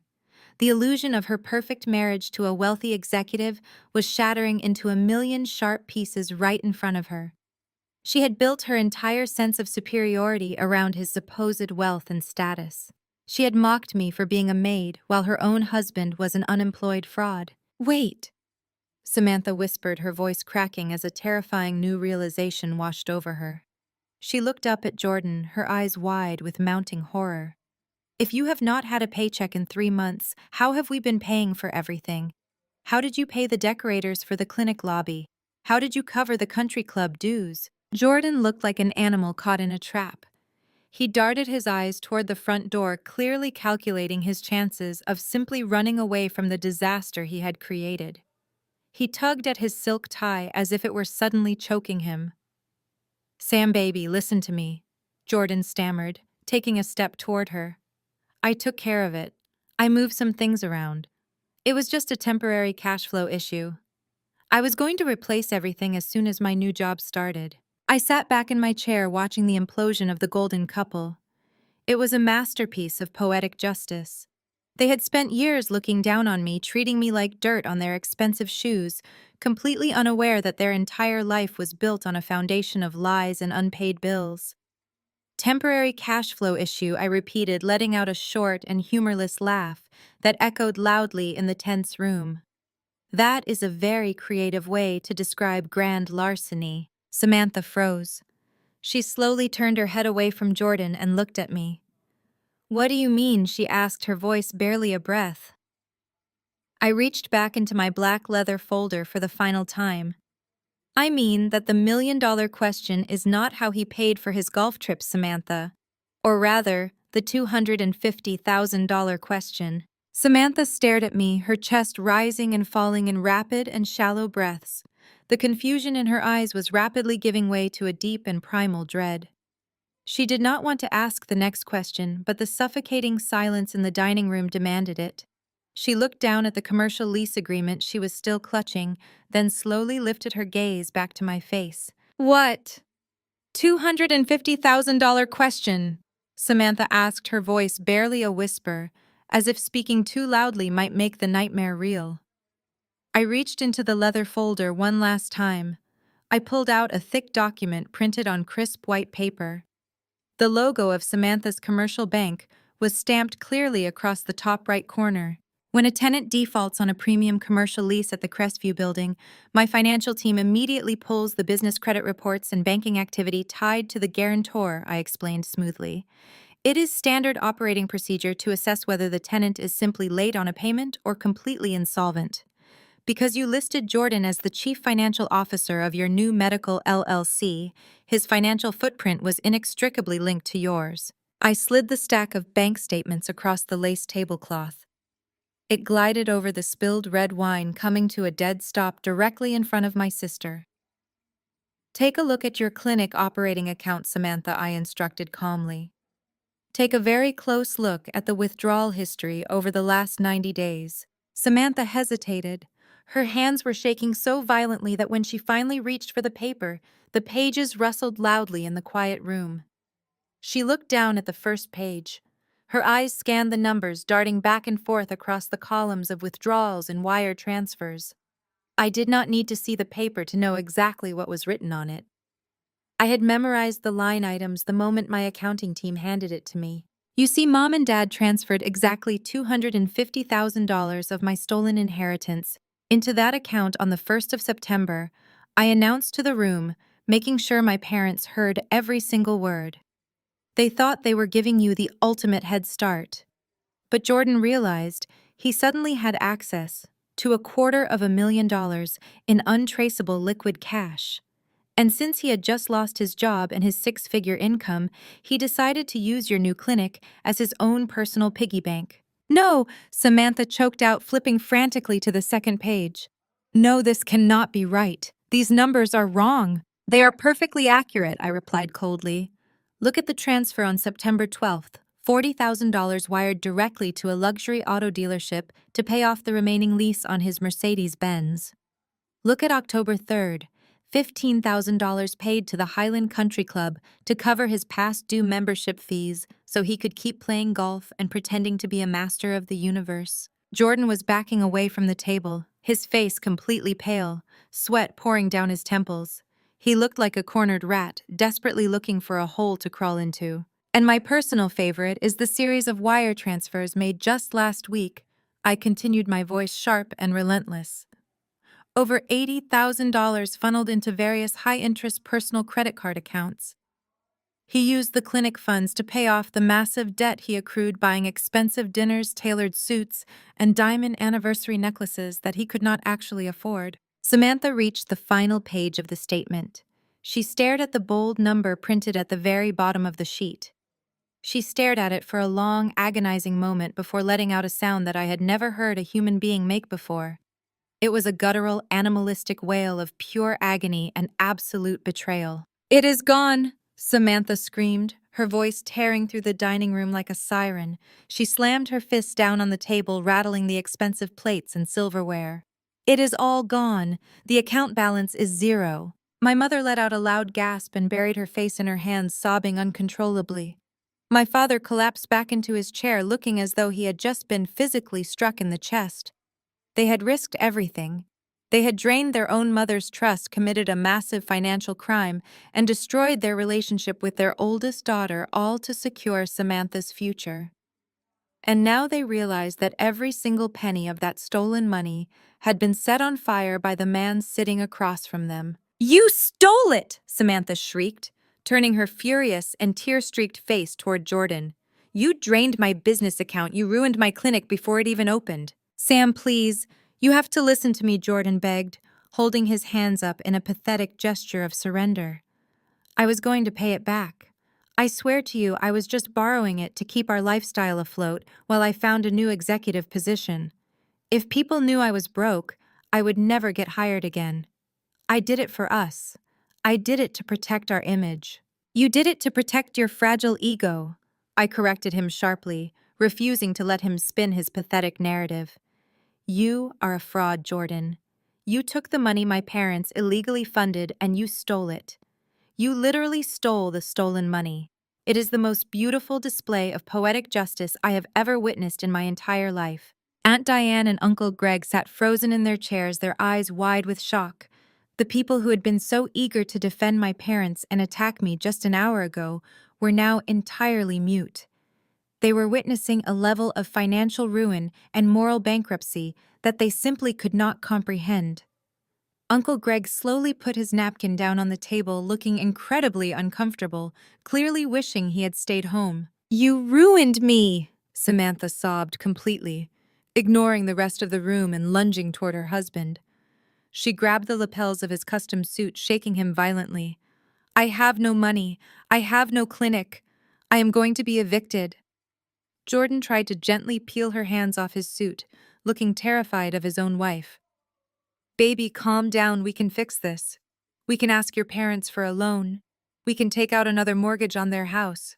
My father let out a harsh and bitter laugh that sounded more like a bark of pain. "Another mortgage?" Richard yelled, his face red with a mixture of fury and absolute despair. "Are you out of your mind? We gave you everything we had. There is no more money left." I sat back and watched the absolute destruction of the family that had tormented me for 3.5 decades. The golden child was bankrupt and screaming at her fraudulent husband. The arrogant brother-in-law was exposed as a common thief. And the narcissistic parents were finally realizing the catastrophic consequences of their own toxic favoritism. They had cannibalized each other entirely on their own. I had merely provided the paperwork to prove it. This Thanksgiving dinner had turned into a glorious funeral for their arrogance, and I was not quite finished delivering the eulogy. Samantha was not just crying anymore, she was entirely unhinged. She grabbed the nearest object on the table, which happened to be a heavy silver serving spoon, and hurled it directly at Jordan's chest. It bounced off his expensive lapel with a dull thud, leaving a streak of mashed potatoes across the dark fabric. "You ruined my life!" she shrieked, her voice cracking so violently I thought her vocal cords might snap. "You are a pathetic, broke loser."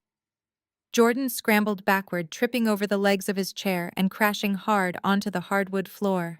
He threw his hands over his face, completely stripped of his arrogant swagger. "Sam, stop. We can fix this. I will get a loan." "From who?" she screamed, standing over him, her face completely distorted with rage. "You do not even have a job. You stole my clinic." While Samantha was verbally dismantling her husband on the floor, my mother was having a complete psychological breakdown in her chair. The perfect Thanksgiving she had orchestrated to humiliate me had turned into a nightmare of biblical proportions. Brenda was weeping so loudly that she was gasping for air between sobs. She knocked over her own water glass, paying no attention as the cold liquid spilled onto her lap. "My babies," my mother wailed, rocking back and forth. "My beautiful family is destroyed. What are we going to do? The money is gone. It is all gone." She looked at me, her mascara running down her cheeks in thick black streams. "How could you do this to us, Natalie? How could you let this happen?" The sheer audacity of her question was almost impressive. She had stolen $250,000 from me, handed it to a con artist, and somehow in her twisted, narcissistic mind, she was still trying to cast me as the villain. I did not even dignify her delusion with a response. I just watched her cry. Aunt Diane and Uncle Greg, who had spent the entire evening acting as my parents. Loyal attack dogs, suddenly realized they were sitting in the middle of a massive financial crater. They had cheered for my downfall, but they wanted absolutely no part in my parents' actual ruin. Uncle Greg stood up slowly, keeping his eyes glued to the floor. He tapped Diane on the shoulder. She jumped, her eyes wide with terror, and immediately grabbed her purse. "We should go." Aunt Diane whispered, her voice trembling. "This is a private family matter." They did not say goodbye. They did not offer to help Samantha, who was still screaming at Jordan, or comfort my mother, who was hyperventilating. They scuttled out of the dining room like cockroaches fleeing the light, grabbed their coats from the front closet, and let the heavy oak door slam shut behind them. The loyal audience had officially abandoned the theater. The sound of the front door closing seemed to snap my father out of his paralyzed state. Richard stood up, his face red and slick with sweat. For 35 years, he had controlled this family with an iron fist, using his money and his booming voice to dictate reality. He genuinely believed he could simply shout this disaster out of existence. "Enough!" my father roared, slamming his fist down on the table so hard that one of the crystal wine glasses finally tipped over and shattered against the floor. Samantha froze. Jordan stayed cowering on the ground. My mother reduced her loud wailing to a pathetic whimper. My father turned his furious gaze entirely on me. He straightened his posture, trying to summon the terrifying authority he used to hold over me when I was a child. He thought I was still that scared little girl who desperately wanted his approval. "This ends right now, Natalie," my father commanded, pointing a rigid finger at my face. "I am the head of this family, and I am telling you exactly what is going to happen next." I sat perfectly still, resting my chin on my folded hands and raised an eyebrow. "I am listening, Dad. Please tell me how you are going to fix this." "You are going to fix this," he barked, taking a step toward me. "You are a multi-millionaire. You own that damn building. You are going to cancel Samantha's lease immediately and refund her entire deposit. Then you are going to put the Crestview building on the market tomorrow morning." I let out a soft chuckle. "You want me to sell a 50-story commercial skyscraper to cover Jordan's car payments?" "I want you to save this family," he screamed, his voice echoing off the walls. "You have $45 million. We need capital right now to replace the trust funds and keep Samantha's clinic alive. You are going to liquidate whatever assets you have to, and you are going to write us a check to make this right. You owe us, Natalie. We put a roof over your head for 18 years. Now it is your turn to step up and fix this family." He stood there, chest heaving, genuinely believing that his aggressive demands were legally binding. He actually thought he could steal from me, get caught, and then command me to pay him even more money to cover up his own incompetence. It was a level of entitlement that bordered on clinical insanity. "Fix the family," I repeated slowly, letting the absurd phrase roll off my tongue. "Yes," my father demanded, "right now." I slowly lowered my hands from my face and sat up completely straight. The slight smile vanished from my lips, replaced by a look so cold and unforgiving that my father actually took a half step backward. "You really do not understand the situation you are in, Dad," I said, my voice dropping to a low, dangerous whisper that cut through the room like a blade. "I am not here to bail you out. I am not here to write you a check. And I am certainly not here to fix this broken family." I reached into the very bottom of my designer bag. "I am here to collect. Collect what my father whispered," the aggressive fire in his eyes instantly extinguishing. His arms dropped loosely to his sides, the fight completely draining out of him. "We have nothing left to give you. The clinic account is empty. We drained our personal savings to secure the commercial lease. You are a multimillionaire, Natalie. There is absolutely nothing left for you to take from us." I rested my hands flat on the lace tablecloth, feeling the delicate embroidery beneath my fingertips. I looked at the man who had spent my entire life barking orders at me, treating me like an unwanted employee in his own home. "You are looking at this from the perspective of a father talking to a daughter," I explained, my voice echoing with absolute detachment. "But you need to start looking at this from the perspective of a criminal talking to a creditor." My father physically recoiled as if the word had burned him. "Criminal," he repeated, his voice cracking. "I am your father. I made a financial decision for the betterment of your sister. It was a family matter. We kept it in the family. It ceased to be a family matter the second you forged my signature on the disbursement authorization," I corrected him sharply. "Did you honestly believe I was entirely ignorant of Grandma's trust? I knew exactly how much was in there. I knew the stipulations. And more importantly, I knew exactly who you and Mom were. I knew that the moment I turned 35, you would invent some catastrophic excuse to deny me my share and hand it directly to your golden child." I reached into my bag and pulled out a heavy legal document bound in a blue backing. I placed it on the table, sliding it forward just an inch. Because I anticipated your greed, I took precautions years ago. I continued, holding my father's terrified gaze. When the trust was originally finalized after Grandma's passing, I had my legal team legally tie my half of the disbursement to a specific contingency clause. It is called a misappropriation penalty. If the funds were ever illegally liquidated, redirected, or accessed without my explicit notarized consent, the offending party would be legally liable for triple damages. My mother let out a strangled gasp, clutching her throat. Triple damages! She wheezed, her eyes darting frantically between me and my father. That is right, Mom. I smiled tightly, offering her no comfort whatsoever. You do not just owe me my original $250,000. You owe me $750,000. And because Jordan decided to steal your stolen money to pay for his golf clubs and sports cars, you have absolutely zero liquid capital to pay me back. My father stumbled backward, hitting the edge of the dining room wall. He looked like a man who had just stepped off a cliff and was waiting to hit the ground. He shook his head frantically, his face pale and slick with cold sweat. You cannot enforce that, Richard stammered, raising a shaking hand in a pathetic attempt to regain control. A judge would throw that out. It is a family dispute over inheritance. We can settle this privately. We can set up a payment plan.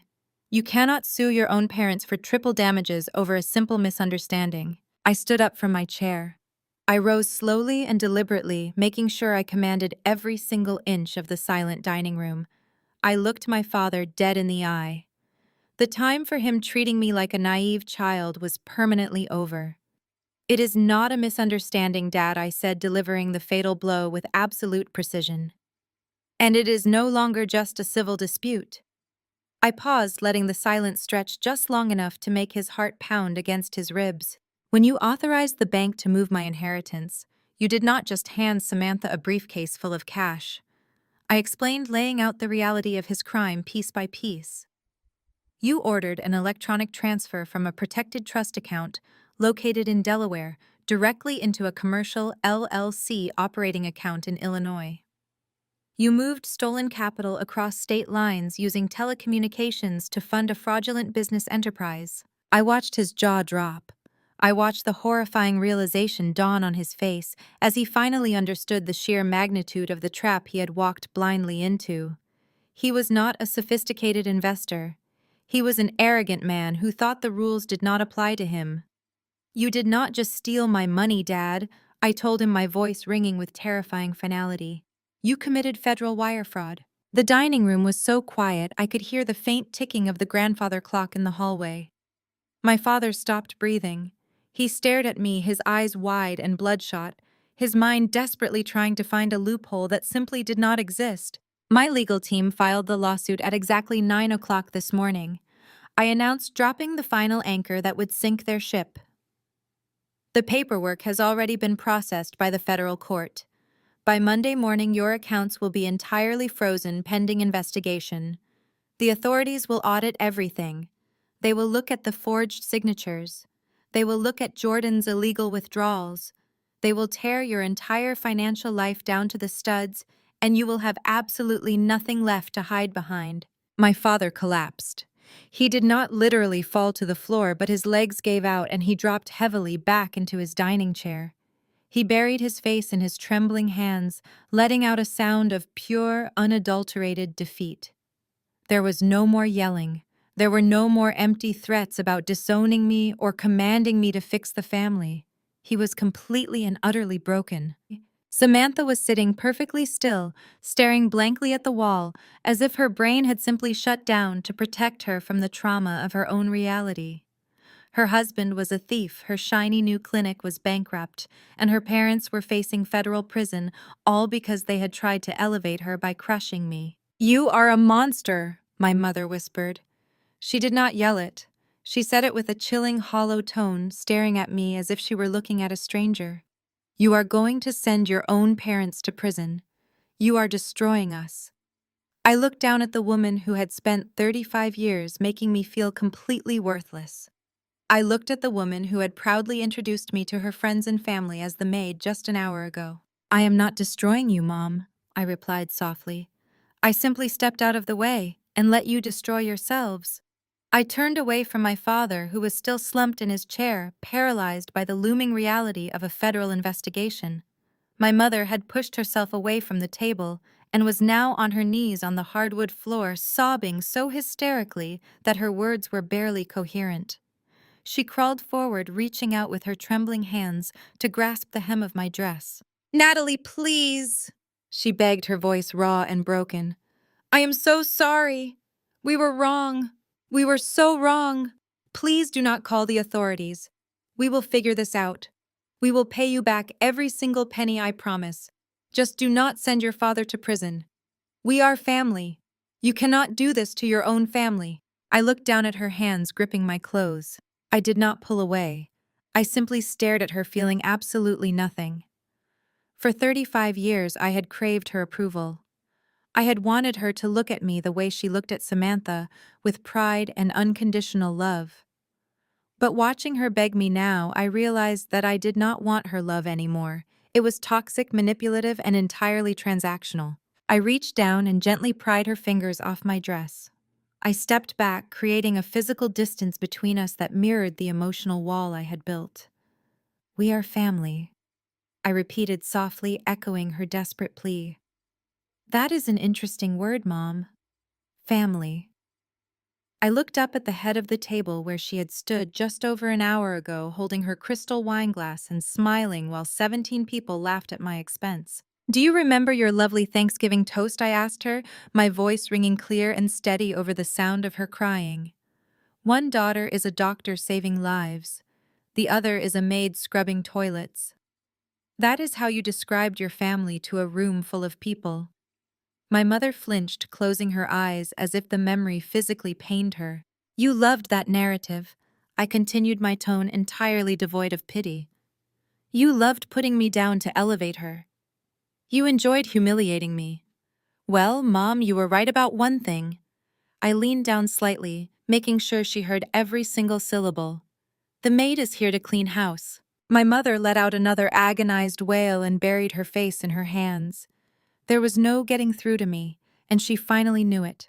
The power dynamic had permanently shifted, and she was entirely at my mercy. A mercy that she had never once shown me. I stood back up and turned my attention to the other end of the room. Samantha was still sitting in her chair, staring blankly at the wall. Jordan was still on the floor, rubbing his chest where the silver spoon had hit him, looking utterly defeated.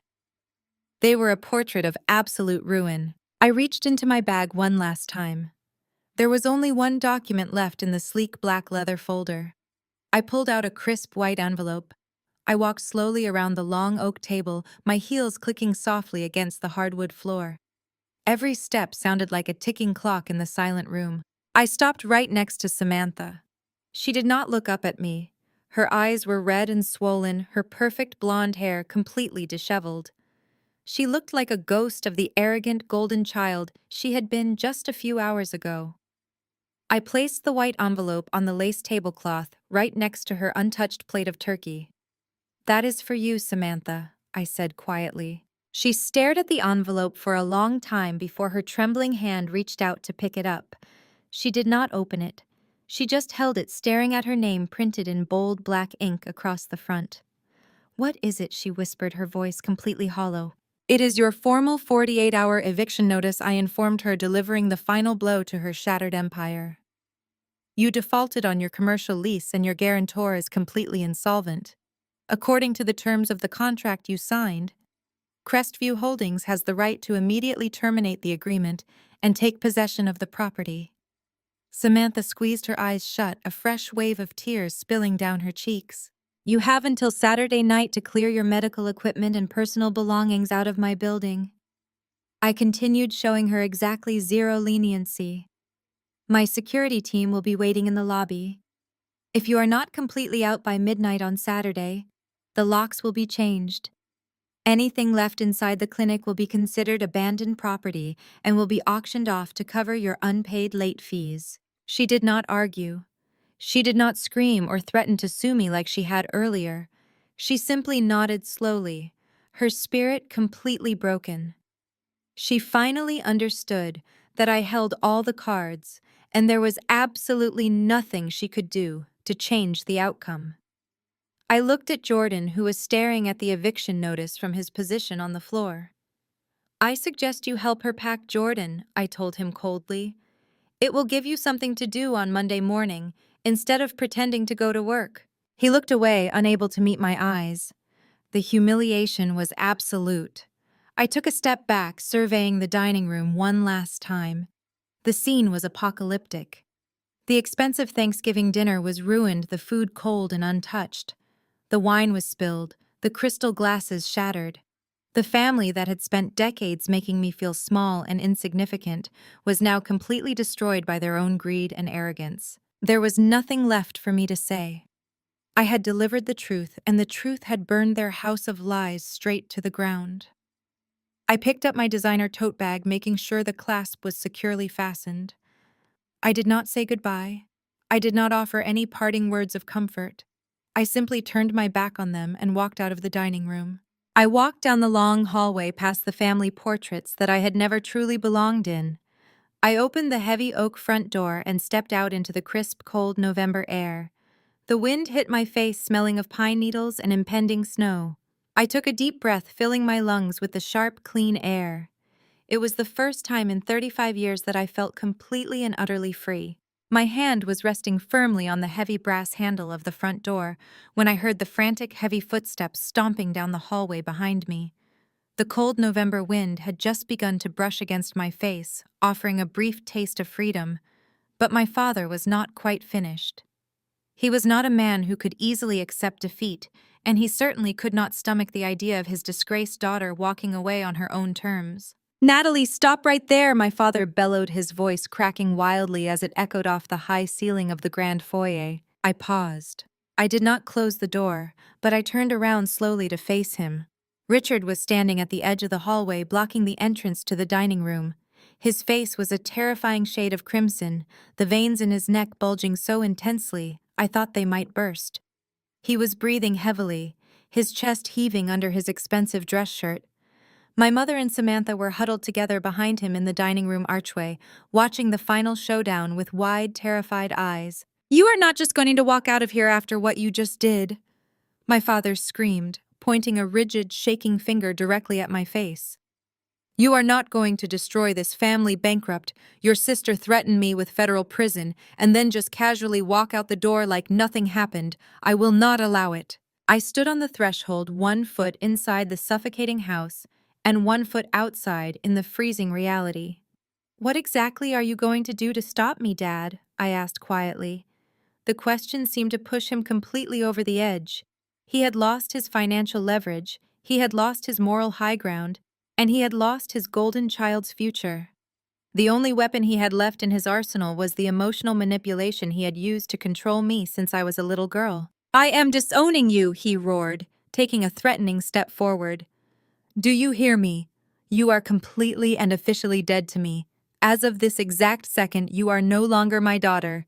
You are no longer a part of this family. I am calling my lawyers on Monday morning, and I am formally writing you out of my will. You will not see a single penny of my estate." He was practically foaming at the mouth now, desperate to inflict some kind of pain on me. He wanted to see me break. He wanted me to fall to my knees and beg for his forgiveness, terrified of losing the prestigious family name. "You are banned from this house," my father continued, his voice echoing loudly. "You are forbidden from attending Christmas. You are forbidden from attending Easter. If you ever try to step foot on this property again, I will have you arrested for trespassing. Pack up whatever miserable memories you have of us and get out of my house forever." He stood there, chest puffed out, breathing hard. He waited for the devastation to wash over my face. He waited for the tears. Instead, I started to laugh. It was not a polite chuckle or a nervous giggle. It was a loud, full-throated, and entirely genuine laugh that bounced off the walls of the foyer. The sound of my own joy in the face of his ultimate threat was the most liberating experience of my entire life. My father faltered. His furious expression morphed into one of pure, unadulterated confusion. He looked back at my mother, who was staring at me as if I had completely lost my mind. "You find this funny?" he demanded, his voice dropping into a dangerous growl. "You think being kicked out of your family is a joke?" I think you are a joke, Dad, I replied, my laughter fading into a sharp and merciless smile. I think this entire performance is the funniest thing I have seen all night.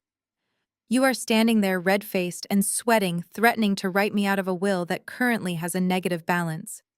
You are threatening to withhold an inheritance that you already spent and stole. What exactly are you going to leave me in this imaginary will of yours? Your legal fees, Jordan's unpaid country club dues, Samantha's broken medical equipment. I took a step back inside the house, letting the heavy oak door rest against my shoulder. I looked around the grand foyer, taking in the expensive crystal chandelier, the imported rugs, and the custom crown molding. And as for kicking me out of this house, I continued shaking my head in pure disbelief at his arrogance. Do you honestly think I ever wanted to come back here? Do you think I enjoy sitting at a table with people who view me as the help? I am walking out of here to go back to a multi-million-dollar penthouse that I paid for with my own money. You are not kicking me out, I am escaping. But his threat had sparked a brilliant realization in my mind. He was so incredibly proud of this house. It was his ultimate status symbol, the physical manifestation of his supposed wealth and superiority. He loved this brick colonial more than he loved his own children. I looked down at the designer tote bag hanging from my shoulder. The black leather folder was empty, but I had one final document tucked safely inside the interior zippered pocket. I had not planned on using it tonight. I was going to let my lawyers handle it next week, but his desperate attempt to banish me from the property was simply too perfect to pass up. You want to ban me from this property? I asked, unzipping the hidden pocket of my bag. You want to threaten me with trespassing if I ever step foot in this house again? Yes, my father spat, standing his ground. Get out and never come back. I pulled out a thick stack of legal papers bound with a heavy blue backing. I tapped the corner of the documents against my palm, staring directly into his terrified eyes. That is a fascinating demand, Dad, I said smoothly, because it brings up a very interesting legal dilemma about who actually has the right to kick anyone out of this house. I held the thick stack of papers up in the warm light of the foyer chandelier. The heavy blue backing of the legal documents was unmistakable. Anyone who had ever bought or sold property knew exactly what a binding real estate contract looked like. My father certainly knew.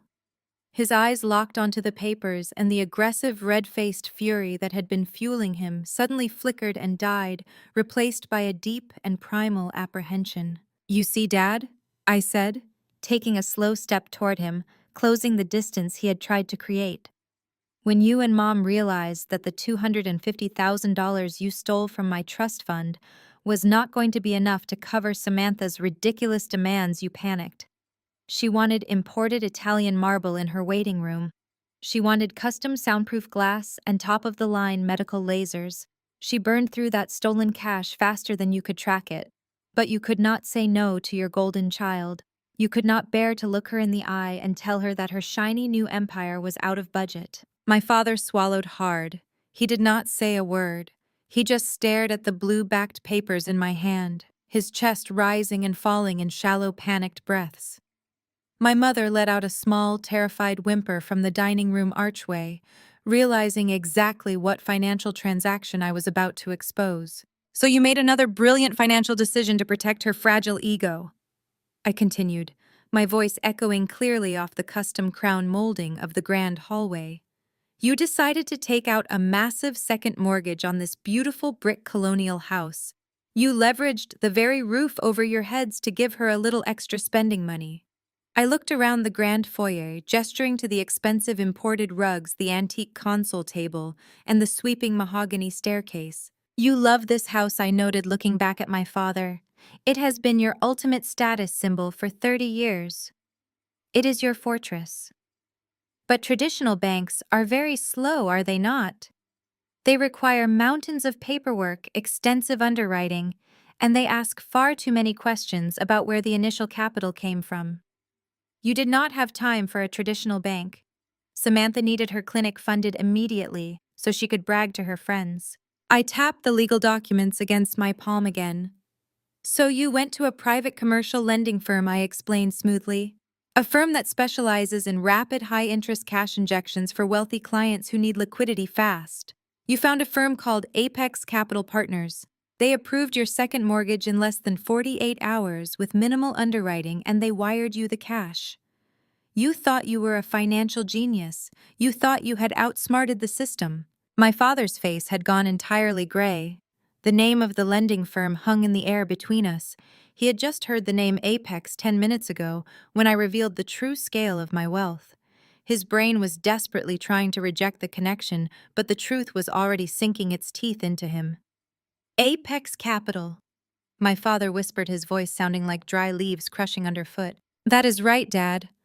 I smiled, offering him a look of absolute merciless triumph. Apex Estate Management is my primary company, but when you manage the assets of billionaires and professional athletes, you eventually diversify. Apex Capital Partners is my private lending subsidiary.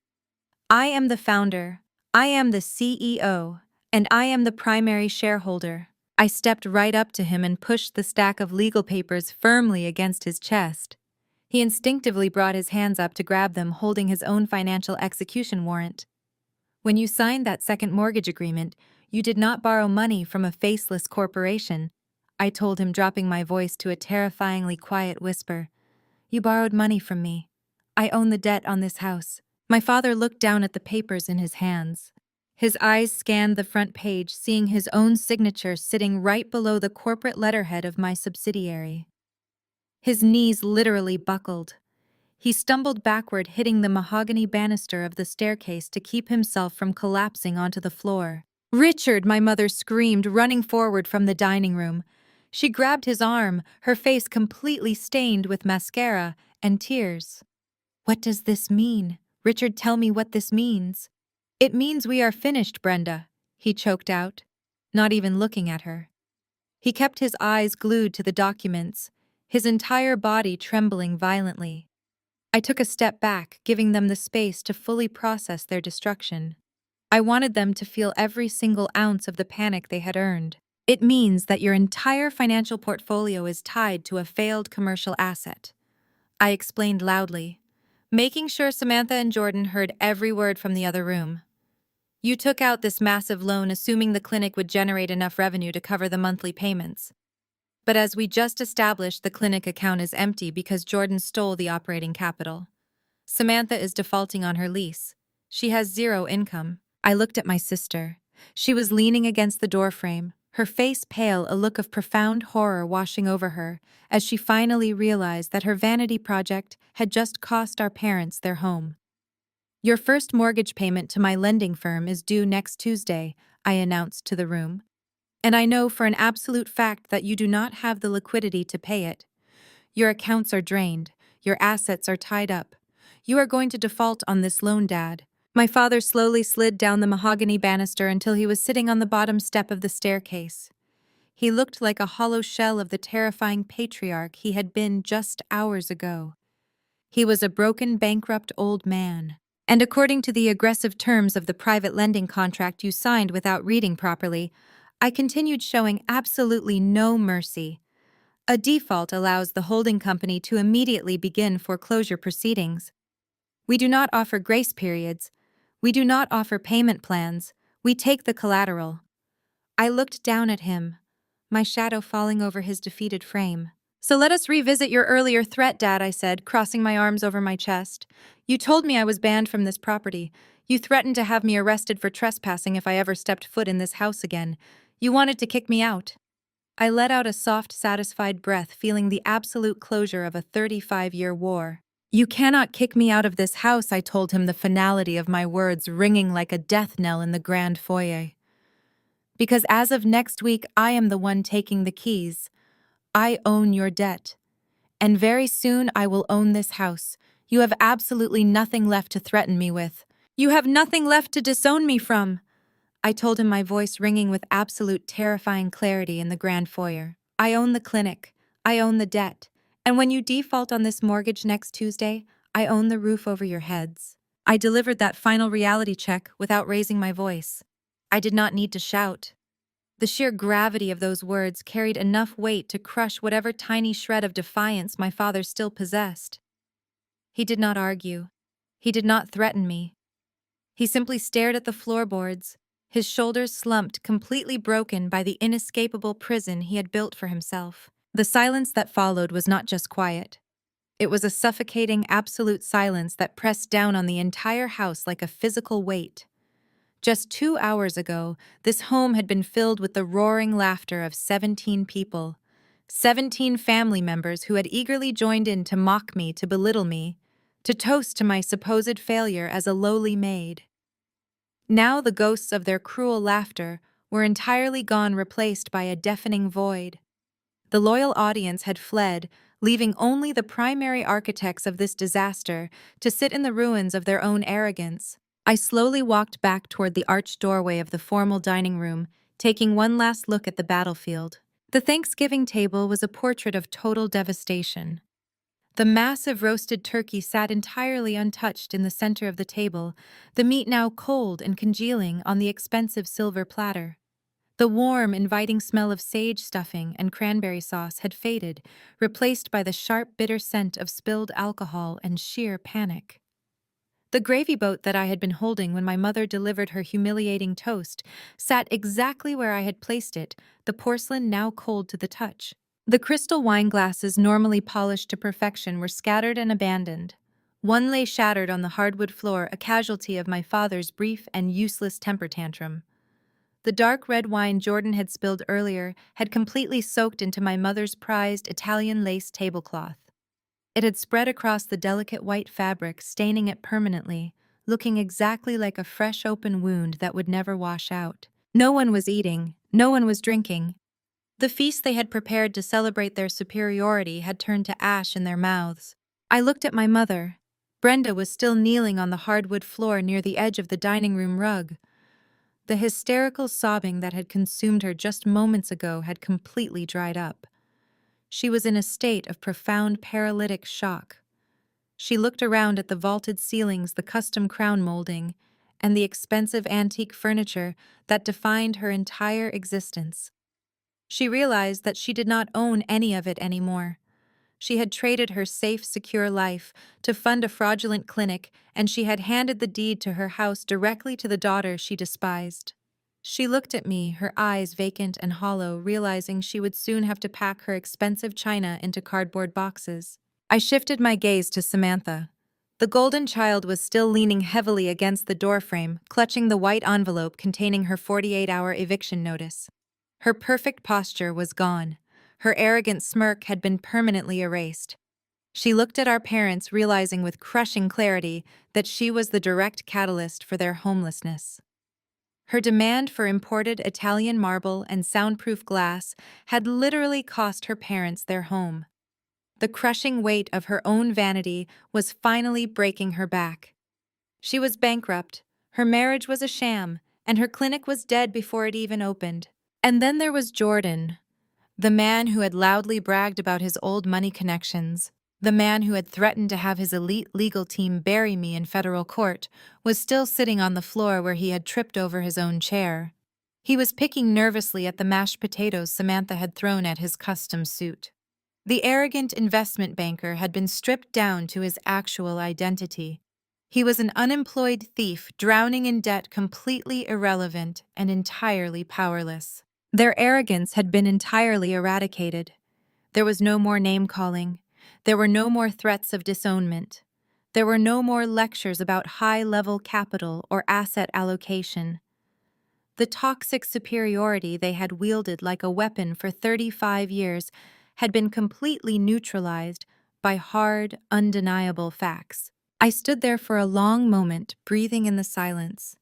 I had waited my entire life for an apology from these people. I had spent decades trying to earn a seat at their table, trying to prove that I was smart enough, successful enough, and worthy enough of their love. But looking at them now, utterly destroyed by their own greed and malice, I realized I did not want their apology anymore. Their validation was completely worthless. I did not feel any pity for them. I did not feel any remorse for what I had just done. I had not tricked them. I had not lied to them. I had simply held up a mirror and forced them to look at their own horrific reflections. They had stolen from me, they had lied to me, and they had tried to publicly humiliate me. I had merely provided the consequences to their actions. The grandfather clock in the hallway ticked loudly, marking the passage of time. The sound broke the spell. It was time for me to go. I turned away from the ruined dining room. I did not look back at my father sitting on the stairs. I walked straight to the heavy oak front door, pulled it open, and stepped out into the freezing November night. The freezing November wind bit into my cheeks the second I stepped out of the house, but it felt incredibly refreshing. It felt like absolute freedom. I walked down the long, meticulously paved driveway, my heels clicking against the concrete in a steady and rhythmic beat of departure.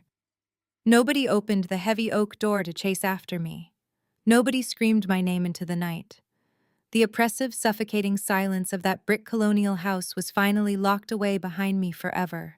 At the end of the driveway, parked neatly against the curb, my black Maybach was idling quietly. My driver Thomas was standing by the rear door. He saw me approaching and immediately opened it, offering a polite and professional nod. I slid into the heated leather seat, sinking into the quiet luxury of the cabin. Thomas closed the heavy door, instantly shutting out the cold suburban night and muffling the sound of the wind. "Back to the city?" Miss Natalie Thomas asked from the front seat, adjusting the rearview mirror. "Yes, Thomas," I replied, smoothing out the skirt of my dress. "Let us go home." The luxury sedan pulled away from the curb, gliding smoothly down the dark, tree-lined streets of my childhood neighborhood. I did not turn around to look out the rear window. I did not care to watch the massive brick house fade into the distance. I poured myself a glass of sparkling water from the center console, took a slow sip, and closed my eyes. The war was officially over. 6 months have passed since that Thanksgiving dinner. The wheels of justice and finance turn slowly, but they grind exceedingly fine. True to my word, I did not offer my parents a single grace period or loan extension. I treated them exactly like the fraudulent liability they were. When my father inevitably defaulted on the second mortgage, Apex Capital Partners initiated immediate foreclosure proceedings. The brick colonial house, the ultimate symbol of my father's pride and my mother's vanity, was seized and liquidated by the bank. My parents were forced to drastically downsize. They now rent a cramped 2-bedroom apartment in a highly undesirable neighborhood on the outskirts of the city. The social humiliation completely destroyed my mother. The country club formally revoked their membership due to unpaid dues, and their wealthy suburban friends entirely ostracized them once the federal wire fraud lawsuit became public record. They spend their days drowning in legal paperwork, paying exorbitant hourly fees to a criminal defense attorney, desperately trying to negotiate plea deals to avoid serving actual time in a federal penitentiary. My father has tried to call me from various unknown numbers at least a dozen times. I have never answered a single call. As for the golden child, her shiny medical empire collapsed before she ever saw a single patient. My security team changed the locks on her clinic exactly 48 hours after that dinner, just as I promised. The imported Italian marble and custom soundproof glass were auctioned off to a legitimate, financially solvent medical group. Without the clinic and without our parents' stolen money to prop her up, Samantha was forced to file for personal bankruptcy. The stress of absolute financial ruin completely shattered the illusion of her perfect marriage. She and Jordan are currently going through a vicious, highly public divorce. Jordan is under active investigation by federal authorities for his previous financial mishandlings, and his creditors have seized everything down to his golf clubs. Samantha is currently living in a cheap studio apartment, working as an hourly medical assistant for another dermatologist just to make ends meet. The golden child finally has to work for a living, and she is learning the hard way that arrogance does not pay the rent. I am standing on the expansive terrace of my downtown penthouse, a hot cup of coffee resting in my hands. The morning sun is reflecting brilliantly off the glass skyscrapers of the Chicago skyline, casting a warm and golden light over the city. The air up here is clean, quiet, and completely untainted by toxic family drama. For 35 years, I was conditioned to believe that I was the fundamental problem in my family. I was the designated scapegoat, the pathetic maid, the constant disappointment. But the truth is, I was never the problem. I was simply a mirror reflecting their own deep insecurities, their greed, and their profound failures. They needed me to be small so they could feel big. Cutting the toxic rot out of my life was the most painful yet profoundly necessary action I have ever taken. You cannot heal in the exact same environment that made you sick. I am no longer tied to their expectations, their manipulation, or their cruelty. I am the architect of my own life. I am a self-made multimillionaire, the CEO of my own holding company, and I am completely and unapologetically free. Thank you for listening to my story. Have you ever had to walk away from family members who refuse to see your true worth? How did you find the courage to finally cut the cord and stop seeking validation from people who were committed to misunderstanding you? Let me know your experiences in the comments below. If this story resonated with you, please hit the like button and subscribe to the channel for more stories of resilience, boundaries, and personal growth. Remember, your value is never defined by the people who try to keep you at the bottom. Never apologize for protecting your peace, and never apologize for building your own empire.